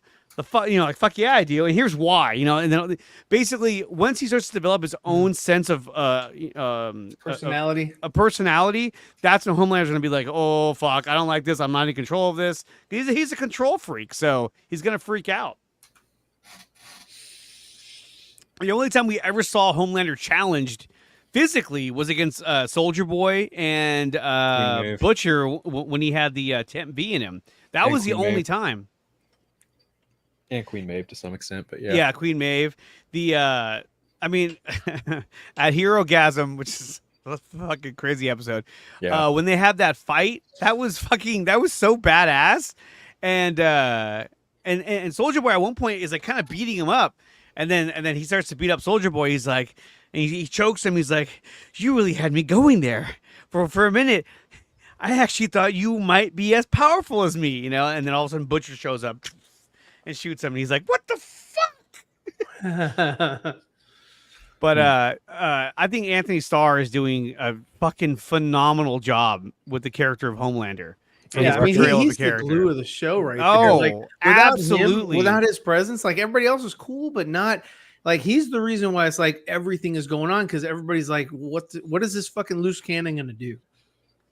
And this season in particular, yeah. Like he's the face of the show. Like, yeah, oh, absolutely. Don't get me wrong. Like we obviously follow, you know, the boys. Butcher like, we follow Butcher, Huey, Frenchie, Starlight. Like we follow the main cast, but also like on the other side of the coin, we also follow like the complete spiral disaster that is John Homelander. Like I forget the character's last name, but yeah, like following the complete and utter just not only a deconstruction, but just a complete just fucking, you know, a disaster in the making, right? Like we're following like this character who starts off like, oh yeah, I'm a superhero, but I can do whatever the fuck I want, and then it slowly turns into, no, I do what the fuck I want. And there's something really sinister, but just, it's the right word I want to use here, captivating about just the level of like diabolical he's willing to go in order to achieve his machinations. And it's just really well done and really well written. Like Homelander, Yes. and I think they have like the best actor playing. Entity Star is just fucking firing on all cylinders. There's never been a bad performance from him in any of the shows. Last season at the end, in the last episode, when he fucking lasered that guy right in the head, everyone's like, yeah. He's like, ha ha ha, yeah, okay, yeah. You know, it was just like, oh, good God, what has he done now? And they're cheering for it. Yeah. I mean, the parallels with, you know, in real life, it was just hilarious. And like, look, I don't want to get into politics whatsoever. I'm not saying I claim either or, a Democrat or Republican, but like there was that new vice president that was elected to be, you know, the running mate, and he has a video. It looks like it's straight out of The Boys. It starts off with him saying, "Are you racist? Do you hate Mexicans?" It, like right off the bat, I was like, dude, I feel like I'm watching something from The Boys. This is fucking weird. And it's crazy how well The Boys have captured, you know, what is becoming reality now. It's just like, oh my God, what is like this? What world do we live in? The episode opens up with like a riff on like the Muppets and Sesame Street. Yeah, it's the reverse. It's like we're having puppets tell us what the fuck is wrong with people. Like that what was it? See something, say something. Yeah, it's like, this is God, not what Big Bird would tell you to do. No, it was and then he stops. He's like, wait, hold on, stop. Like, okay, let's take a break. And all the puppets like kind of go. They all just die. He's like, why are we telling people to like what to think and what to do? Look, your dad approved the dialogue, so we're just gonna go with it. Yeah, he's like, I'm not gonna die over this. Come on, dude. Oh, okay. But, so speaking of just absolutely fucked and did not see it coming, even though it clicked in my brain a little bit too late. But when the chick in the bar took a selfie with Starlight, oh yeah, and then I was like, that was weird because then she had sex with Huey. But I knew it too. I knew. Why was she even wearing that suit? But does she like gain some knowledge from the people? Maybe she does. Maybe she does. Because I was like, I how don't did know. you know that? You know, the whole hiding of the suit and putting it on and all that or whatever. And then why would you have sex with the guy? That's weird. Unless like you haven't had it in a while. I don't know. It was weird. I was like, well, it was a pretty cool scene until I figured out it was her. I was like, wait a minute. Well, that's just like a whole other level of violation right there. Because Poor Huey. Yeah, dude. Poor wee Huey. Yeah, poor Huey. He got off. He's like, oh God. It's like, and he's gonna be like, wait, you fucked a shapeshifter who looked like me because they wore my costume, and he's gonna be like, maybe they did that in something else. Oh, fucking X-Men 97. He fucking Cyclops was fucking the other girl. Didn't know it was Jean Grey. But that was more like telepathically. Oh no, you're right. No, no. They had a baby together. Madeline Pryor. Yeah. Yeah, they had a baby. I was like, I've seen. But this he somewhere. really didn't know. I mean, he really didn't know. Neither did Huey. Yeah. Yeah, so like not only did Huey lose his father, not only did he become a sex slave for an episode, then this happens. It's like, oh my God, this poor guy. It's one thing after another. And then fucking the doctor escapes from the lab on one leg. You know what I mean? I was like, I was like, come on, that was a little too convenient. I was like, but again, the fucked up part is like Kimiko and Frenchie were gonna let him go too, and he just fucks them. It's like, dude, but you know that's the boys, right? Like that's you know, not everything always works out well for the boys. Yeah. But she got, and then he stabs her with it, and then they're like, "Oh, I gotta cut your leg off." Yeah, and they're like, "Oh," and they're like, "All right, now try and pull the sample from the leg." It was like, "Oh God." So that's what Frenchie's working on. So we'll see what happens at the end of this season. I don't think really any of the main characters are gonna die. I don't think any of the major villains are gonna die. Although I am wondering what is Newman's father, Giancarlo Esposito. Like, I wonder what his character is doing right now. Like, she has him somewhere, but we don't know where. We don't know what he's up to, but he's doing something. We just don't know what. Mm-hmm. And Homelander's aware of it. He knows that like he's escaped, but like nobody knows where he's at. Nobody has a clue where he's at except for Newman. So it's interesting to see what's going to become of that Newman. But we'll see. So definitely check out the boys. Check out tonight. If you go to my channel over on Twitch, I'll be streaming it tonight with Sean, also known as Nerd Cosa Nostra. He'll be with me as well. So definitely check that out. And we'll do a pre-show on YouTube. And then I'll drop the link for the Twitch on there as well. And we'll do a post-show on YouTube as well. And then I got to be at work at 9 in the morning. So that kind of sucks. So I mean, I got to be at work at 6, bro. So I hear you. Brutal. I don't know if I'm going to watch it at midnight though. I don't know. I can't. I might or might not. Because it's 2:00 my time, right? Because it's yeah midnight for y'all too. Me now because I wake up at 5:30. So fuck that. Yeah. Well, I get up at 4:30 to be out the door by 5:30. So yeah. Let's put it this way: if we don't do it tonight, it'll be tomorrow. It'll be tomorrow evening. Let's put it that way. Yeah. Depending on if something comes up tonight and I can't do it, it'll end up being tomorrow evening. So you work at 9. You said 9 in the morning. Yeah, you can still watch. I can still talk about it. I can still wing it for like 5-6 hours. Yeah, you'll be fine. Yeah, I can wing it. Yeah. Let's round out the show with our final topic, which is the Acolyte season finale. So we finally got to the end of the Acolyte series. I know that Phil's review, I think, is it up? I've been writing it while we're talking periodically. The editing process is still occurring as we speak. Yeah, I'm almost done with it. I'm just about done with it, but yeah, it's coming along. I tried writing it last night after I finished the episode, but I had a headache and I crashed really early, so I am making up for it right now. So the episode aired last night at 6 p.m. Eastern time or Pacific time, 9 p.m. What? Anyway, 6 p.m. Pacific, 9 Eastern. 9 Eastern. There you go. 8 o'clock Ryan's time. And so I think that, you know, when it comes, the thing I liked about this episode was I actually felt like the dialogue was a bit better in this episode than it has been in others. I just felt like throughout the entire show, we spent a lot of time on what's the name of that planet? Brendok. We spent a lot of time on Brendok to the point where I'm like, oh my god, I'm just sick of being here. Let's go to Tatooine, please. No. Yeah, I'm surprised you go to Tatooine just for the hell of it, you know, pit stop. But no, so this episode, look, they sort of sum everything up. And, you know, Soul finally gets a chance to tell, you know, his side of the story for the most part, which is essentially, you know, the previous episode was him telling the story. But I thought the fighting was good. I thought the choreography was good. Although the part where they floated down, like it was, you know, Crouching Tiger, Hidden Dragon, I didn't really like that. I didn't like it. But it wasn't terrible. I just thought it was kind of like, oh, that's interesting. All right. But overall, the choreography, the back and forth fighting, I thought was good. But I feel like, never mind.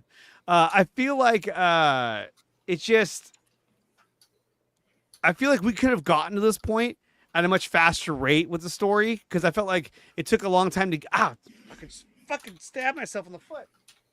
Oh, he's bleeding out. I'm bleeding out. No, it's a wood floor. It's a wood floor in here. A big piece of wood just came out. I just stepped on it. You are bleeding out. I'm about to put carpet down here. Call me the ambulance.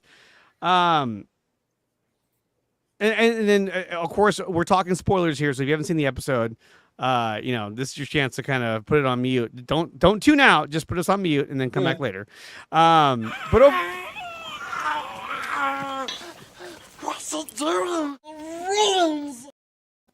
to. And then the character, the little squirrel guy, who Basil. sniffs. Yeah. Basil. Yeah. When they first introduced him, I liked the character a lot. I thought it was a really cool character, cool design. By the time we got to this episode, I was so sick of that character. I was like, oh my God, okay, enough with the character. Like, he was just constantly there, like, wah, wah. I was like, oh my God. He's like always doing shit to Soul. Like, yeah, he's always that's fucking with her, get her. And like, okay, he's getting her. Let me stop that. Yeah, he's like, she's an imposter, and then he's chasing her in the ship, which I thought was a cool looking scene when they flew into the rings of the planet. That was really cool. And then he's locked onto her. He's gonna fucking just kill her because he's got the ship like locked in. I was like, wait, is he gonna shoot her? What the fuck's he doing? Yeah. And then he's like, and he pulls the cords. He's like, and all. Fuck you. I thought when he did that, the ship was just gonna lose its targeting system, but the whole ship was like, whoa, just went sideways. I was like, oh shit!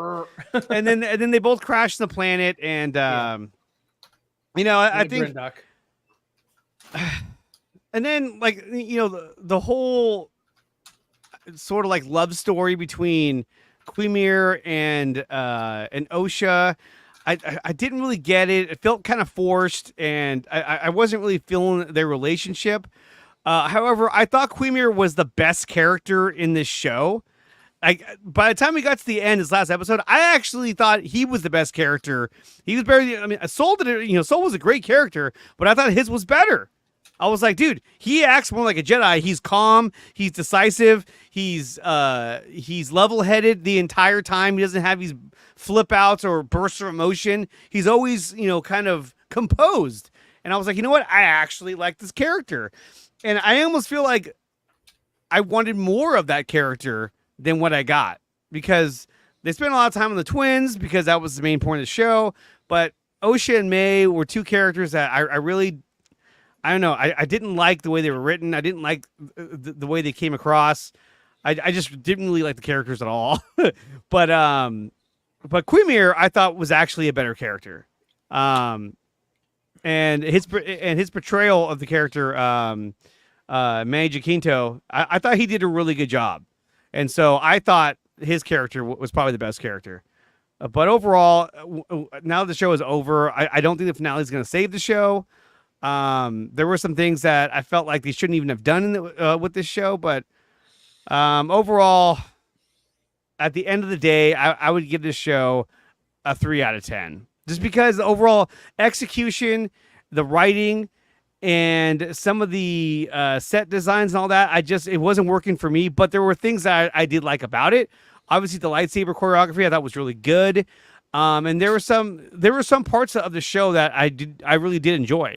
But overall, it wasn't enough to overcome the things that I thought that were wrong or bad with the show. Phil, what would your take on the last episode? And you can shift it to Ryan. I'll go last. Are you sure? Okay. Well, let's go negative, positive, negative. Well, we don't know what his. I mean, I know he. I wasn't trying to be super negative. I didn't want to have I was just being honest. Andre go and then I go, and it's the same shit. Because I mean, I had problems with it, but whatever. I'm still writing my review. That's why. So. Oh, okay. Yeah. Sure. I no, make him go that way. When he's typing, he'll start typing what he's saying. yeah. Well, he's like, one thing I was thinking about is, oh shit, backspace, backspace. And they read the review. It has just click, click, click. Yeah. in the body. Judging how this is the final episode, and so we have a cumulative, look at the series itself. First season. Don't know if we're gonna get a season 2. Maybe not. I don't know. Yeah, I don't know. But just judging the thing as a whole. For me, it's right there with Book of Boba Fett. I think that there are some really cool stuff. There's there's good things in it, and there's shit that just doesn't make any narrative sense. And I don't like some of the choices that they made. Just didn't make any sense. Same with Book of Boba Fett. There were some choices in there I didn't like that they made that didn't make any sense. The story that Osha and May being the same person or whatever just didn't make any sense. They're flip-flopping what their motives are. Neither one of them know what they want. And when you're writing a story, the story is you want to give, your characters a goal or a want or a need or something like that, something that they desire.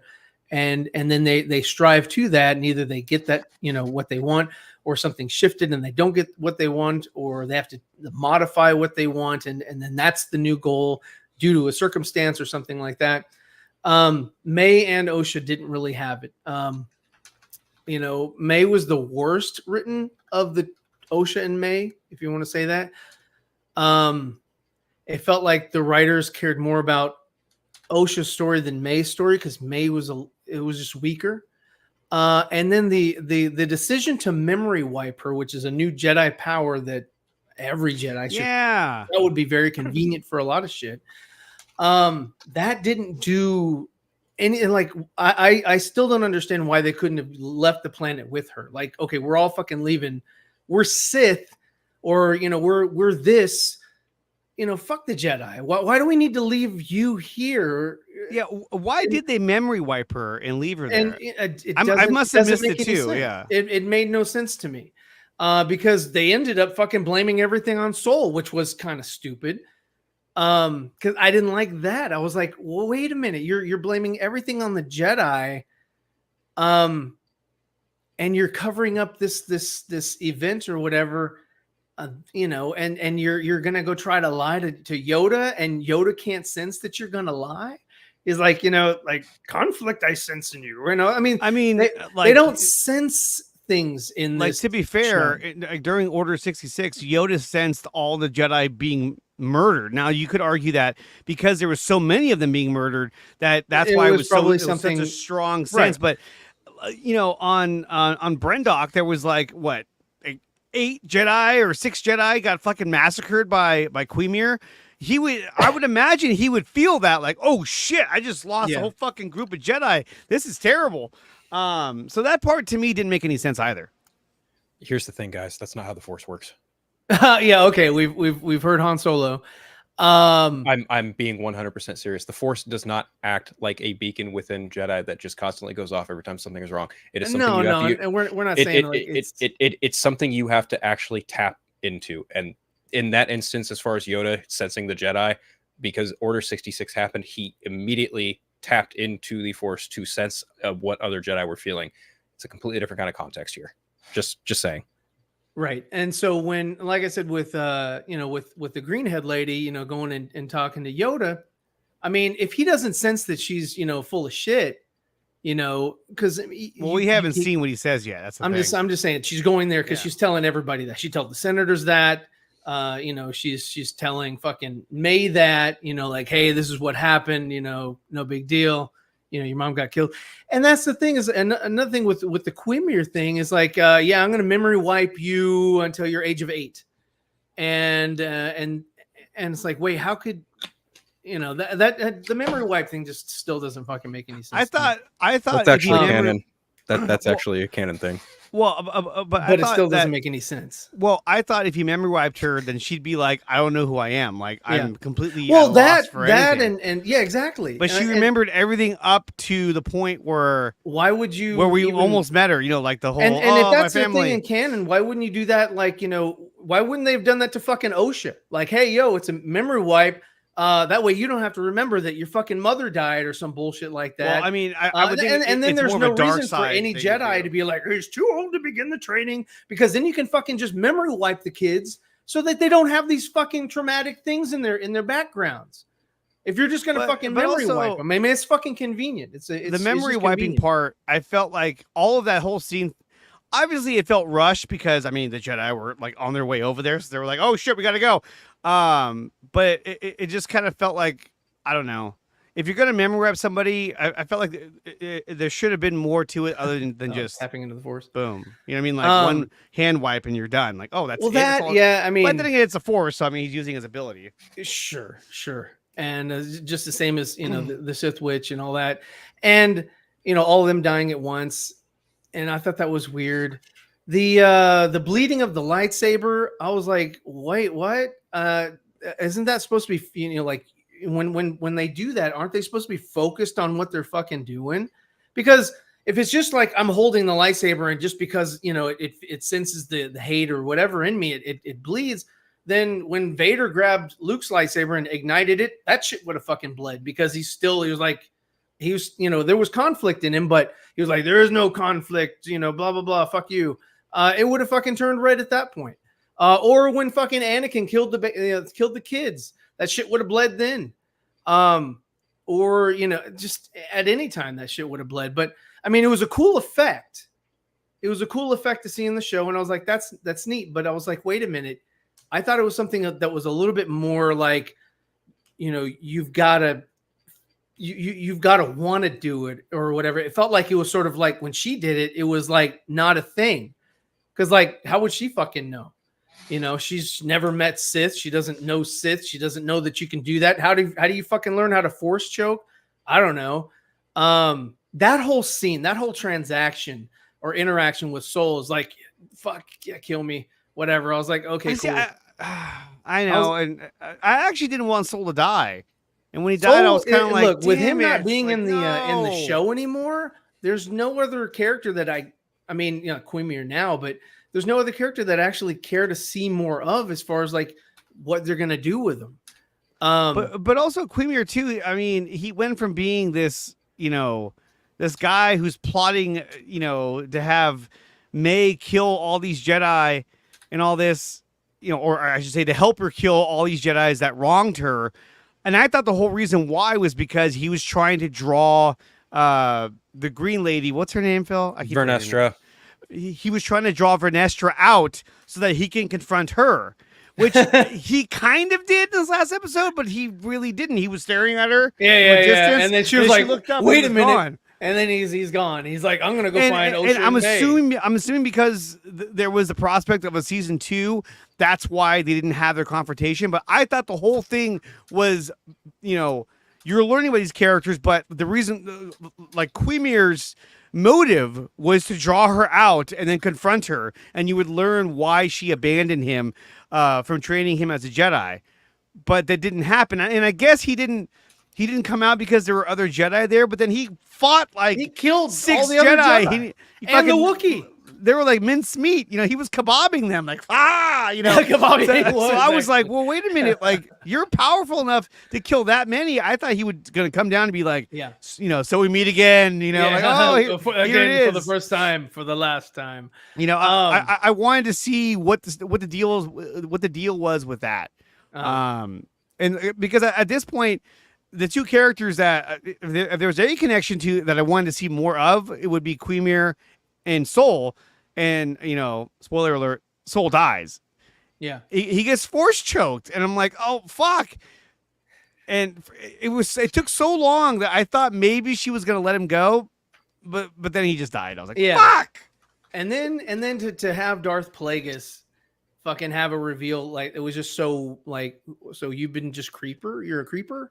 Well, because like this is the same spot that he was nude in front of her, like, hey, look at my wang, and she was like, I see it, and he's apparently somewhere in the fucking caverns, hiding. I would imagine he's Quimir's new master. I would imagine that's the new master. Yes. But I mean, again, you've got the power of 2, the power of many.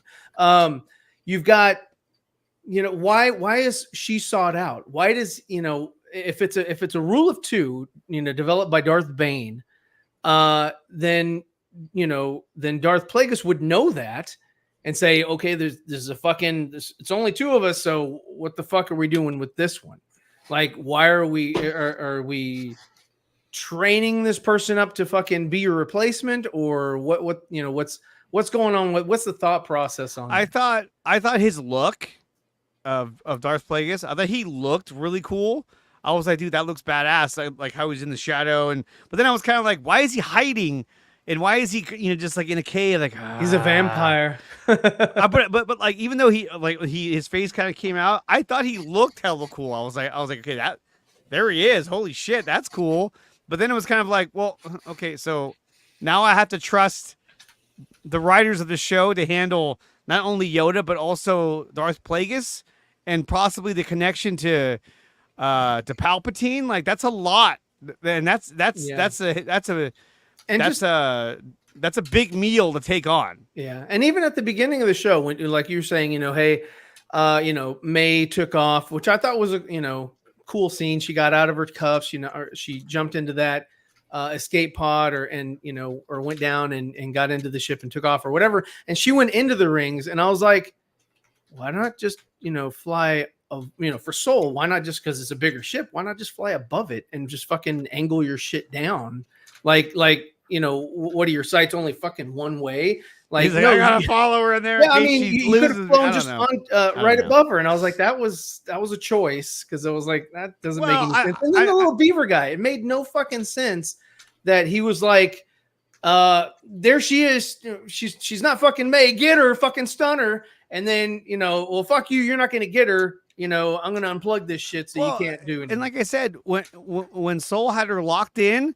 Yeah. I was watching. I was like, was he gonna fucking shoot her? Was he doing? I don't think he was gonna like oh, there she goes. Up. I don't know what he was gonna do, but I was like, why is he locked on? I thought he was just gonna follow her. I thought he was just gonna follow her, but then I thought he was gonna try to cripple her ship. Maybe cripple the ship. I didn't think he was like, okay, I'm gonna fucking kill this girl. He had her locked in like Vader had Luke locked in A New Hope. Like, what? You're all clear, kid. Yeah. It's a squirrel guy. It's the squirrel guy. But yeah, no, I mean, overall, the whole season just seems convoluted. Doesn't make a lot of fucking sense when you break it down. Just a lot of the motives that Ocean May had just don't make sense. They were the weakest part of the show for me. I thought every other character, the Jedis, Quimir, even the Green Lady, they all seem more interesting than May and Osha and their whole, whatever they're about. Well, and on top of that, like a lot of the big reveals that they did fall flat. They fell flat because they telegraphed them. Like you knew, like, okay, yeah. Because it took so long. Like Soul took forever. The stranger. Like Soul took forever to finally come out to fucking Osha. Like in every single and she and the character Osha made the best point of the fucking series was, if you didn't think it was a big fucking deal, then why didn't you tell the Jedi yourself a long time ago if you didn't think it was a big deal? He was like this. He was like, Osha, I have to tell you. So, the power's back on. Let's go. Yeah, power's back on. I gotta go. Yeah, exactly. I was like, come on, just say the story. Nobody cares. It was like, wait, just what? Get to it. Oh, hold on, I got a call. Yeah, it's like, I need to tell you the truth. Something really important about your mother. After I go to the bathroom, I'll be right back. Yeah, after I go to the bathroom. So and they did that like 3 times that episode too. I was like, oh my god, just say the story already. and then we get the whole thing in an episode. I was like, oh, okay. Yeah. Overall, I think the show had really, really big ambitions on what it was going to try to accomplish. It did. And I think there's a lot of things that the show did that I thought was really cool. But I think overall, the overall execution and the writing for me was not strong enough to make it a show where I want to watch it again. And not only that, but I think it just showed that there were, I don't know, for me at least, there was a level of detail and care that wasn't taken enough in the show. And that's just my take on it. Phil, do you want to go, or are you still writing? Okay. Well, I happen to think this is one of the best Star Wars finale shows that they've done in a long time. I think this does a lot for hardcore fans who are very appreciative and know what the lore is for various different characters. Seeing Darth Plagueis was one of the coolest fucking confirmations of all time, because the twins' upbringing directly ties into his own machinations in regards to Palpatine as well. Mm-hmm.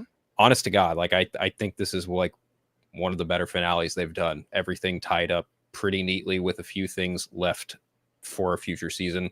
It's trending pretty positively in terms of renew the Acolyte for a second season. I wouldn't doubt one bit it probably going to get a second season.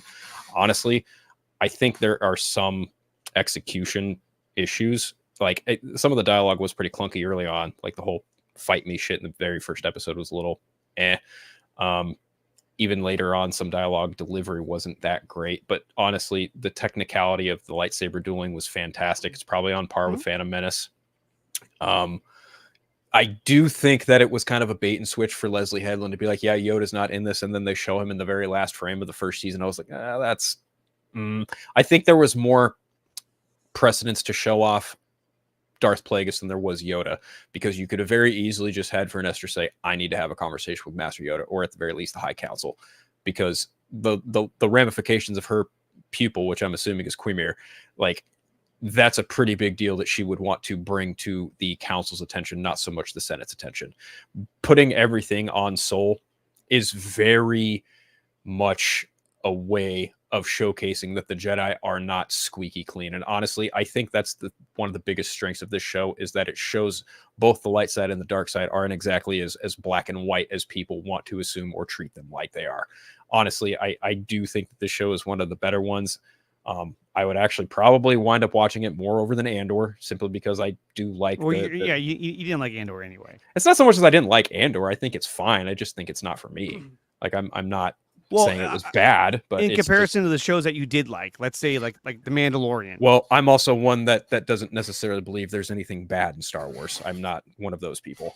So I ultimately like I enjoyed the finale. I'm pretty hopeful for a second season.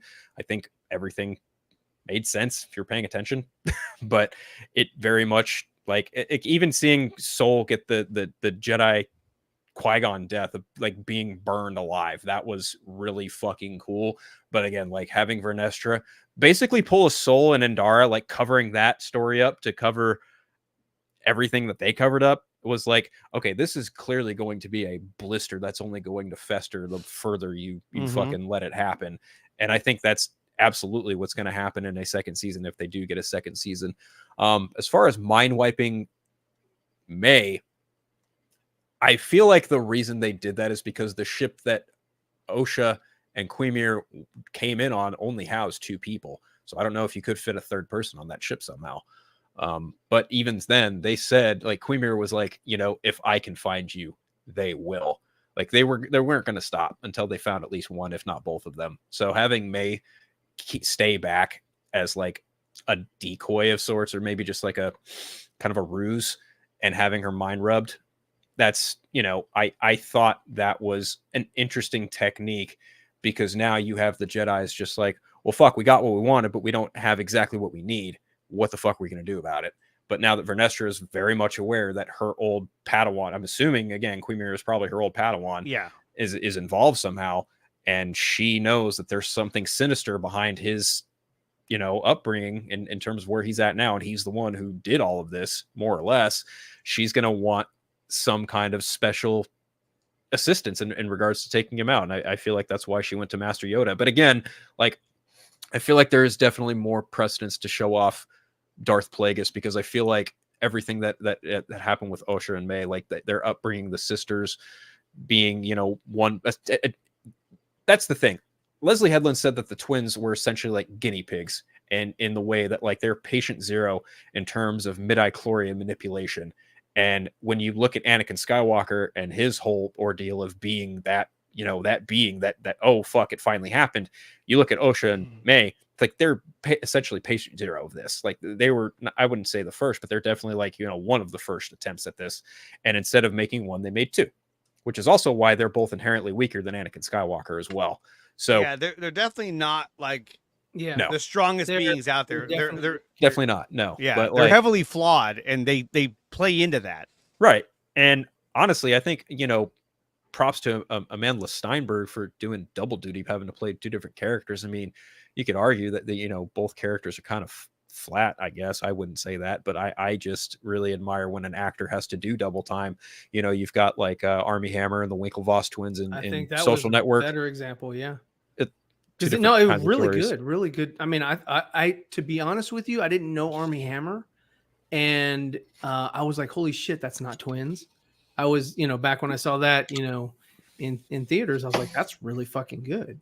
I mean, or even like, as much as I'm not really a fan of the movie, like The Flash, if anything, like Ezra Miller had to do double time as young and older. He did Barry. really and good. He did great too. Very great performance, and you could definitely tell the two different personalities in those berries. The thing is with these two, though, they are, as revealed, they were supposed to be one, and that I think is a question that is going to come into play in a second season if they get one.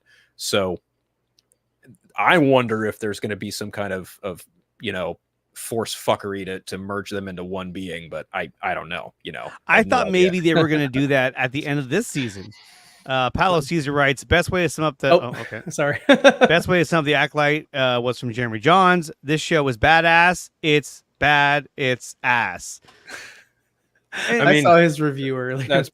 That's nifty. I don't really pay that much attention to Jeremy Jans anymore, but good for him. If that's how he feels, that's how he feels.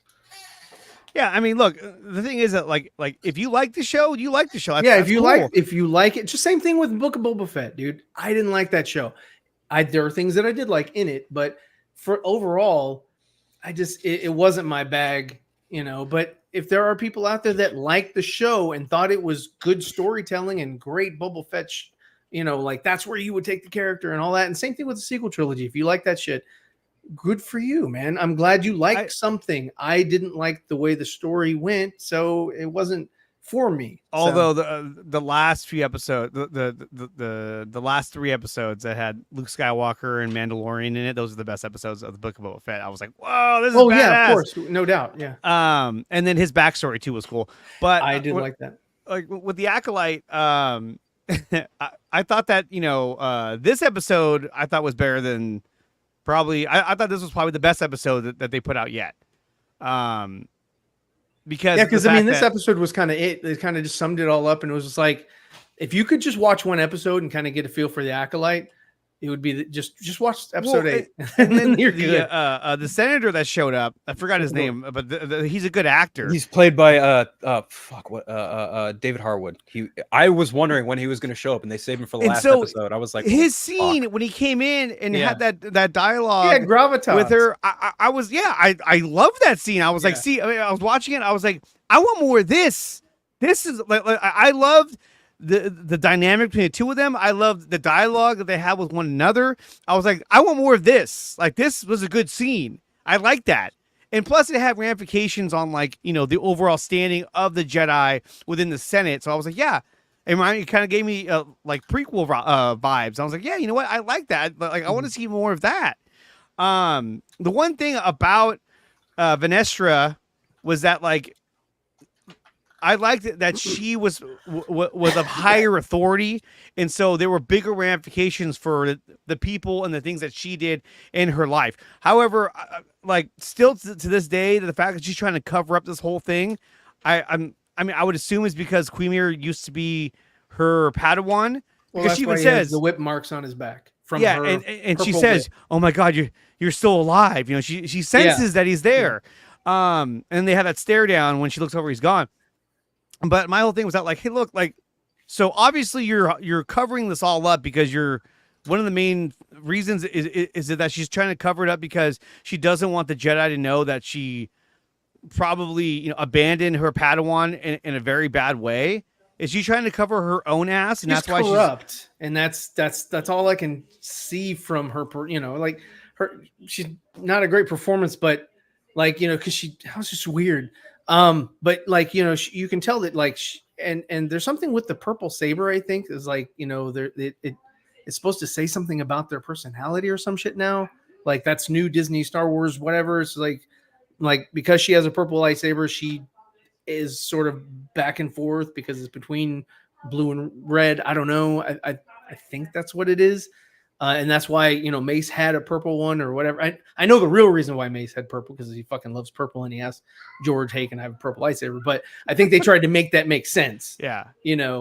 But yeah, I think that's why, she has a purple sabers because, just like Mace, she's not all good or whatever. You know, there's shit about her that's like fucking dark, and there has to be if she whipped a kid with her fucking light whip. Yeah. Well, You she know, had. so- There had to have been reasons, which we may or may never find out what they are. Yeah.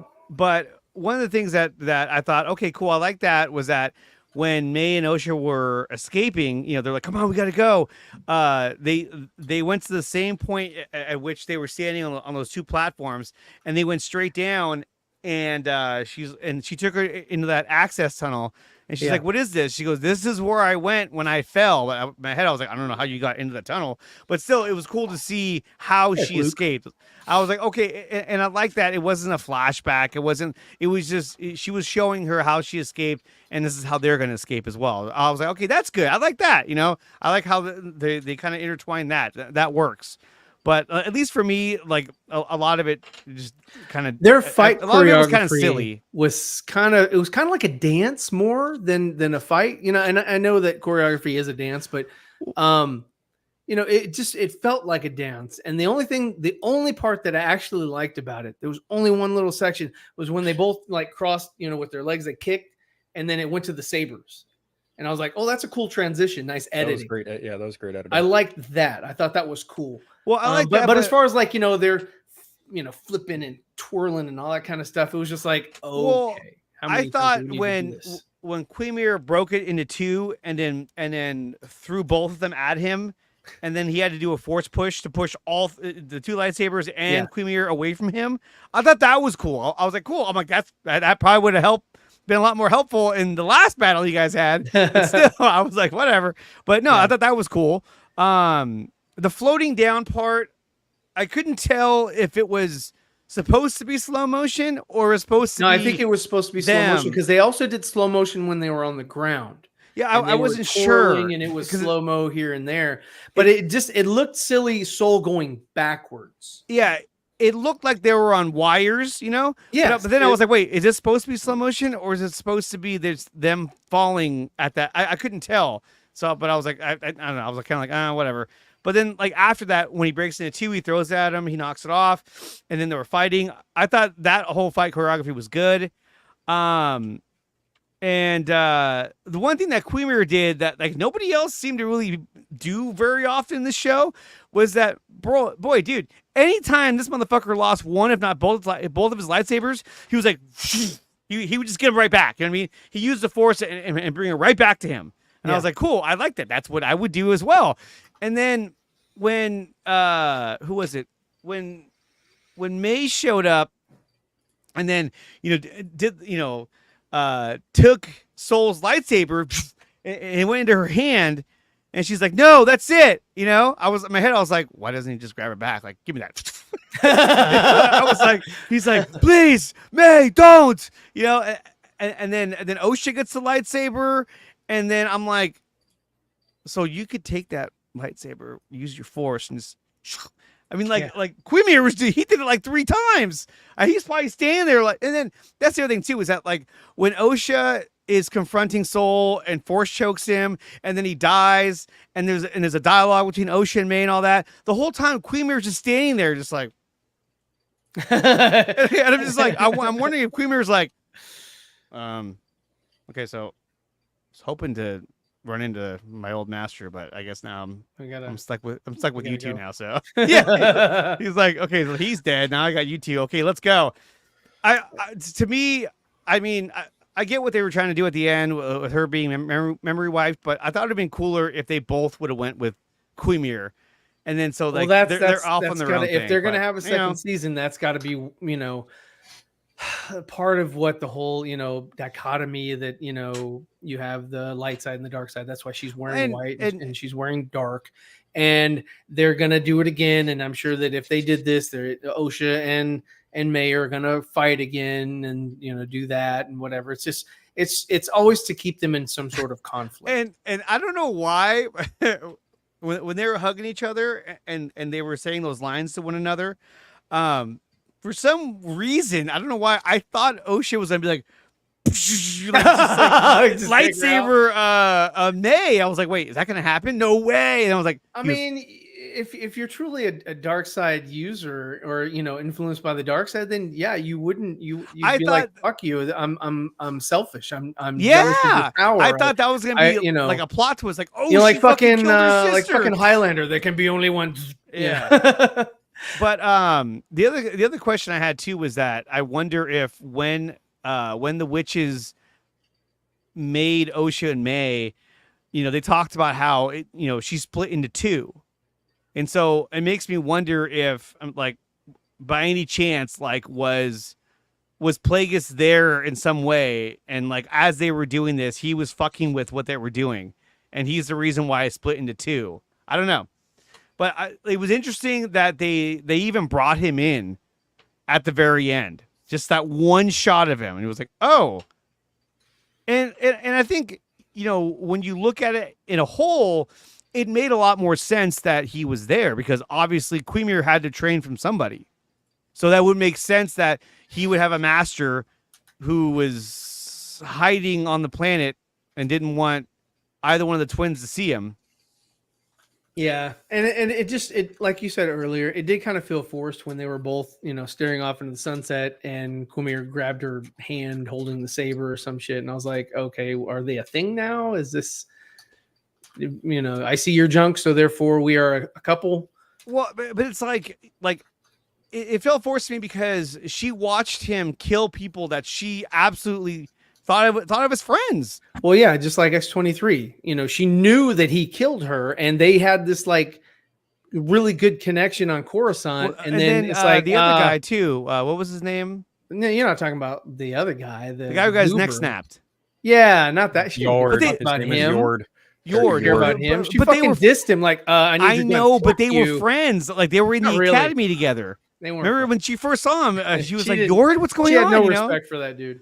She didn't. But still, I mean, she watched him do some pretty horrific things, and she was like, "Yeah, no, you're my man. You're my dude." I felt like she kind of fell for him a little too easy. And maybe that's just me, but I felt like that happened a little too quickly and a little too easy. And I was kind of like, not to say that she's easy. I'm not trying to say that. But what I'm saying is that like she fell for him. It didn't take much for her to fall for him.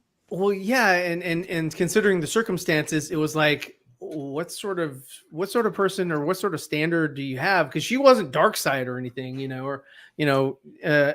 wasn't like full-fledged fucking I'm bleeding every lightsaber I touch. At the time when she was like actually looking at him and like, I like that, I like me some Quimir. May didn't know what she had. I know. May, you passed up on this. You passed up on this guy. That was your fault there.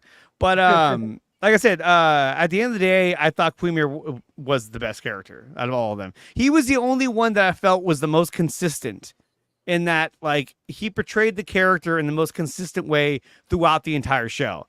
I mean, him jumping in the water and getting butt naked, I mean, it is what it is. But for the most part, his character always was calm, always was level-headed, always kind of knew what he wanted to do, always had a plan. But like I said, always was composed.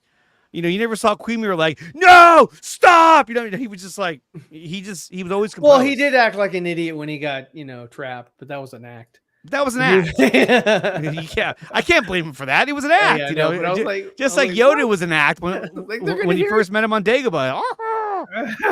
Yoda, you seek Yoda. He was trying to be stupid. But we'll see what happens, and we'll see if it gets to season 2. So we'll see. Yes, sir. Yep. So that kind of wraps up all the topics we have for today. I know we did talk a little bit about, we mentioned this a little bit, the Hall of Justice and Superman movie.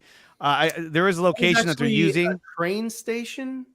I think it's like a train station. It looks just like the Hall of Justice. I was like, really? I was like, I thought it was a set, but then that was a real building. I was like, because I didn't understand why they were filming the movie there. In Cincinnati, I was like, why would you? Most people go to like Chicago or New York or whatever for a metropolis, because those are metropolises and metropoli. And and then I was like, oh wow, they shot here. I was like, is that a set? And then come to find out it's like an old train station or something. And I thought that was pretty cool. So yeah, that was neat. Yeah. So we'll see how that movie turns out. Still got a long way to go on Superman. So we'll kind of see how that plays out. But guys, that's gonna do it for the show. I want to thank everyone who came out here today. I want to thank Phil. I want to thank Ryan. And most of all, I want to thank myself for being here. Come on. And Dawson was sorely missed. And as he was not here today, we do have word that he was hunting He's out for fishing. land sharks. He's out land fishing. sharks. He was shocking.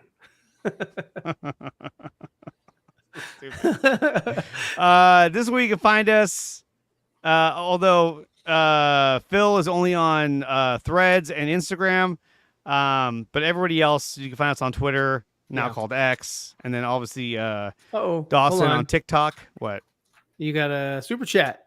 Oh, we do? Yes. Whoa. Yes, Connor Dorian with the $5 super chat says, what do you think of episode 5 of House of the Dragon? I'll let Phil answer that question because I haven't seen the newest episode of House of the Dragon. I was away out of town, and so I fell behind. What? Hold on. You got to do the thing. Hold on. yeah. I don't see it. Got to do the thing. You got to do the thing. You got to do the thing. I'm trying to find it.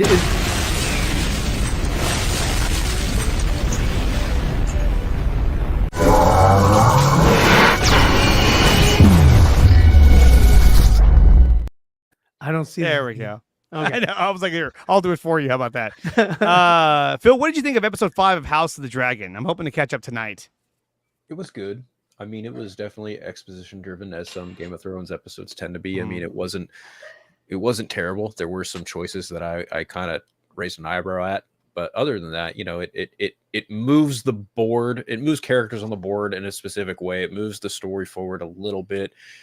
Ultimately, it was good. It was fine. Like I don't really have any big qualms with it. There's one thing that happened with Daemon where I just kind of went, all right, that's certainly a choice. But other than that, like it was, without spoiling anything, like it was cool. Like it was a fine episode. I didn't have any real issues with it, but I wasn't exactly like, blown the fuck away like I have been with other episodes. Right. Well, So, there you go. That's my 2 cents on the Game of Thrones. All right. So guys, if you haven't done so yet, make sure you like and subscribe to the channel. It's free to subscribe, and we're almost to. Are we almost at 20,000? I think we almost are.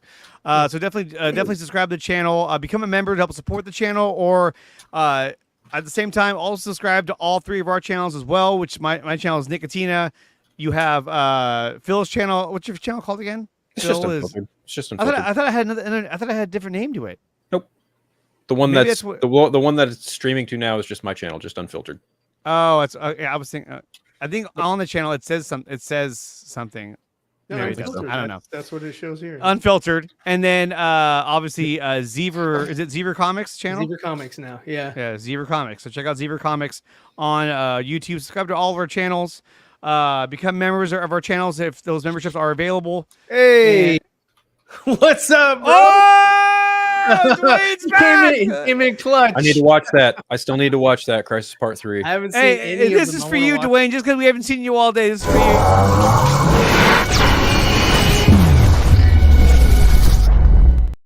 I need to see all 3 of them. I haven't seen seen them. 1 and 2 are on either. Max. 1 and 2 are on they? Max. Yeah, they are. Axel Droga, take it for what it's worth.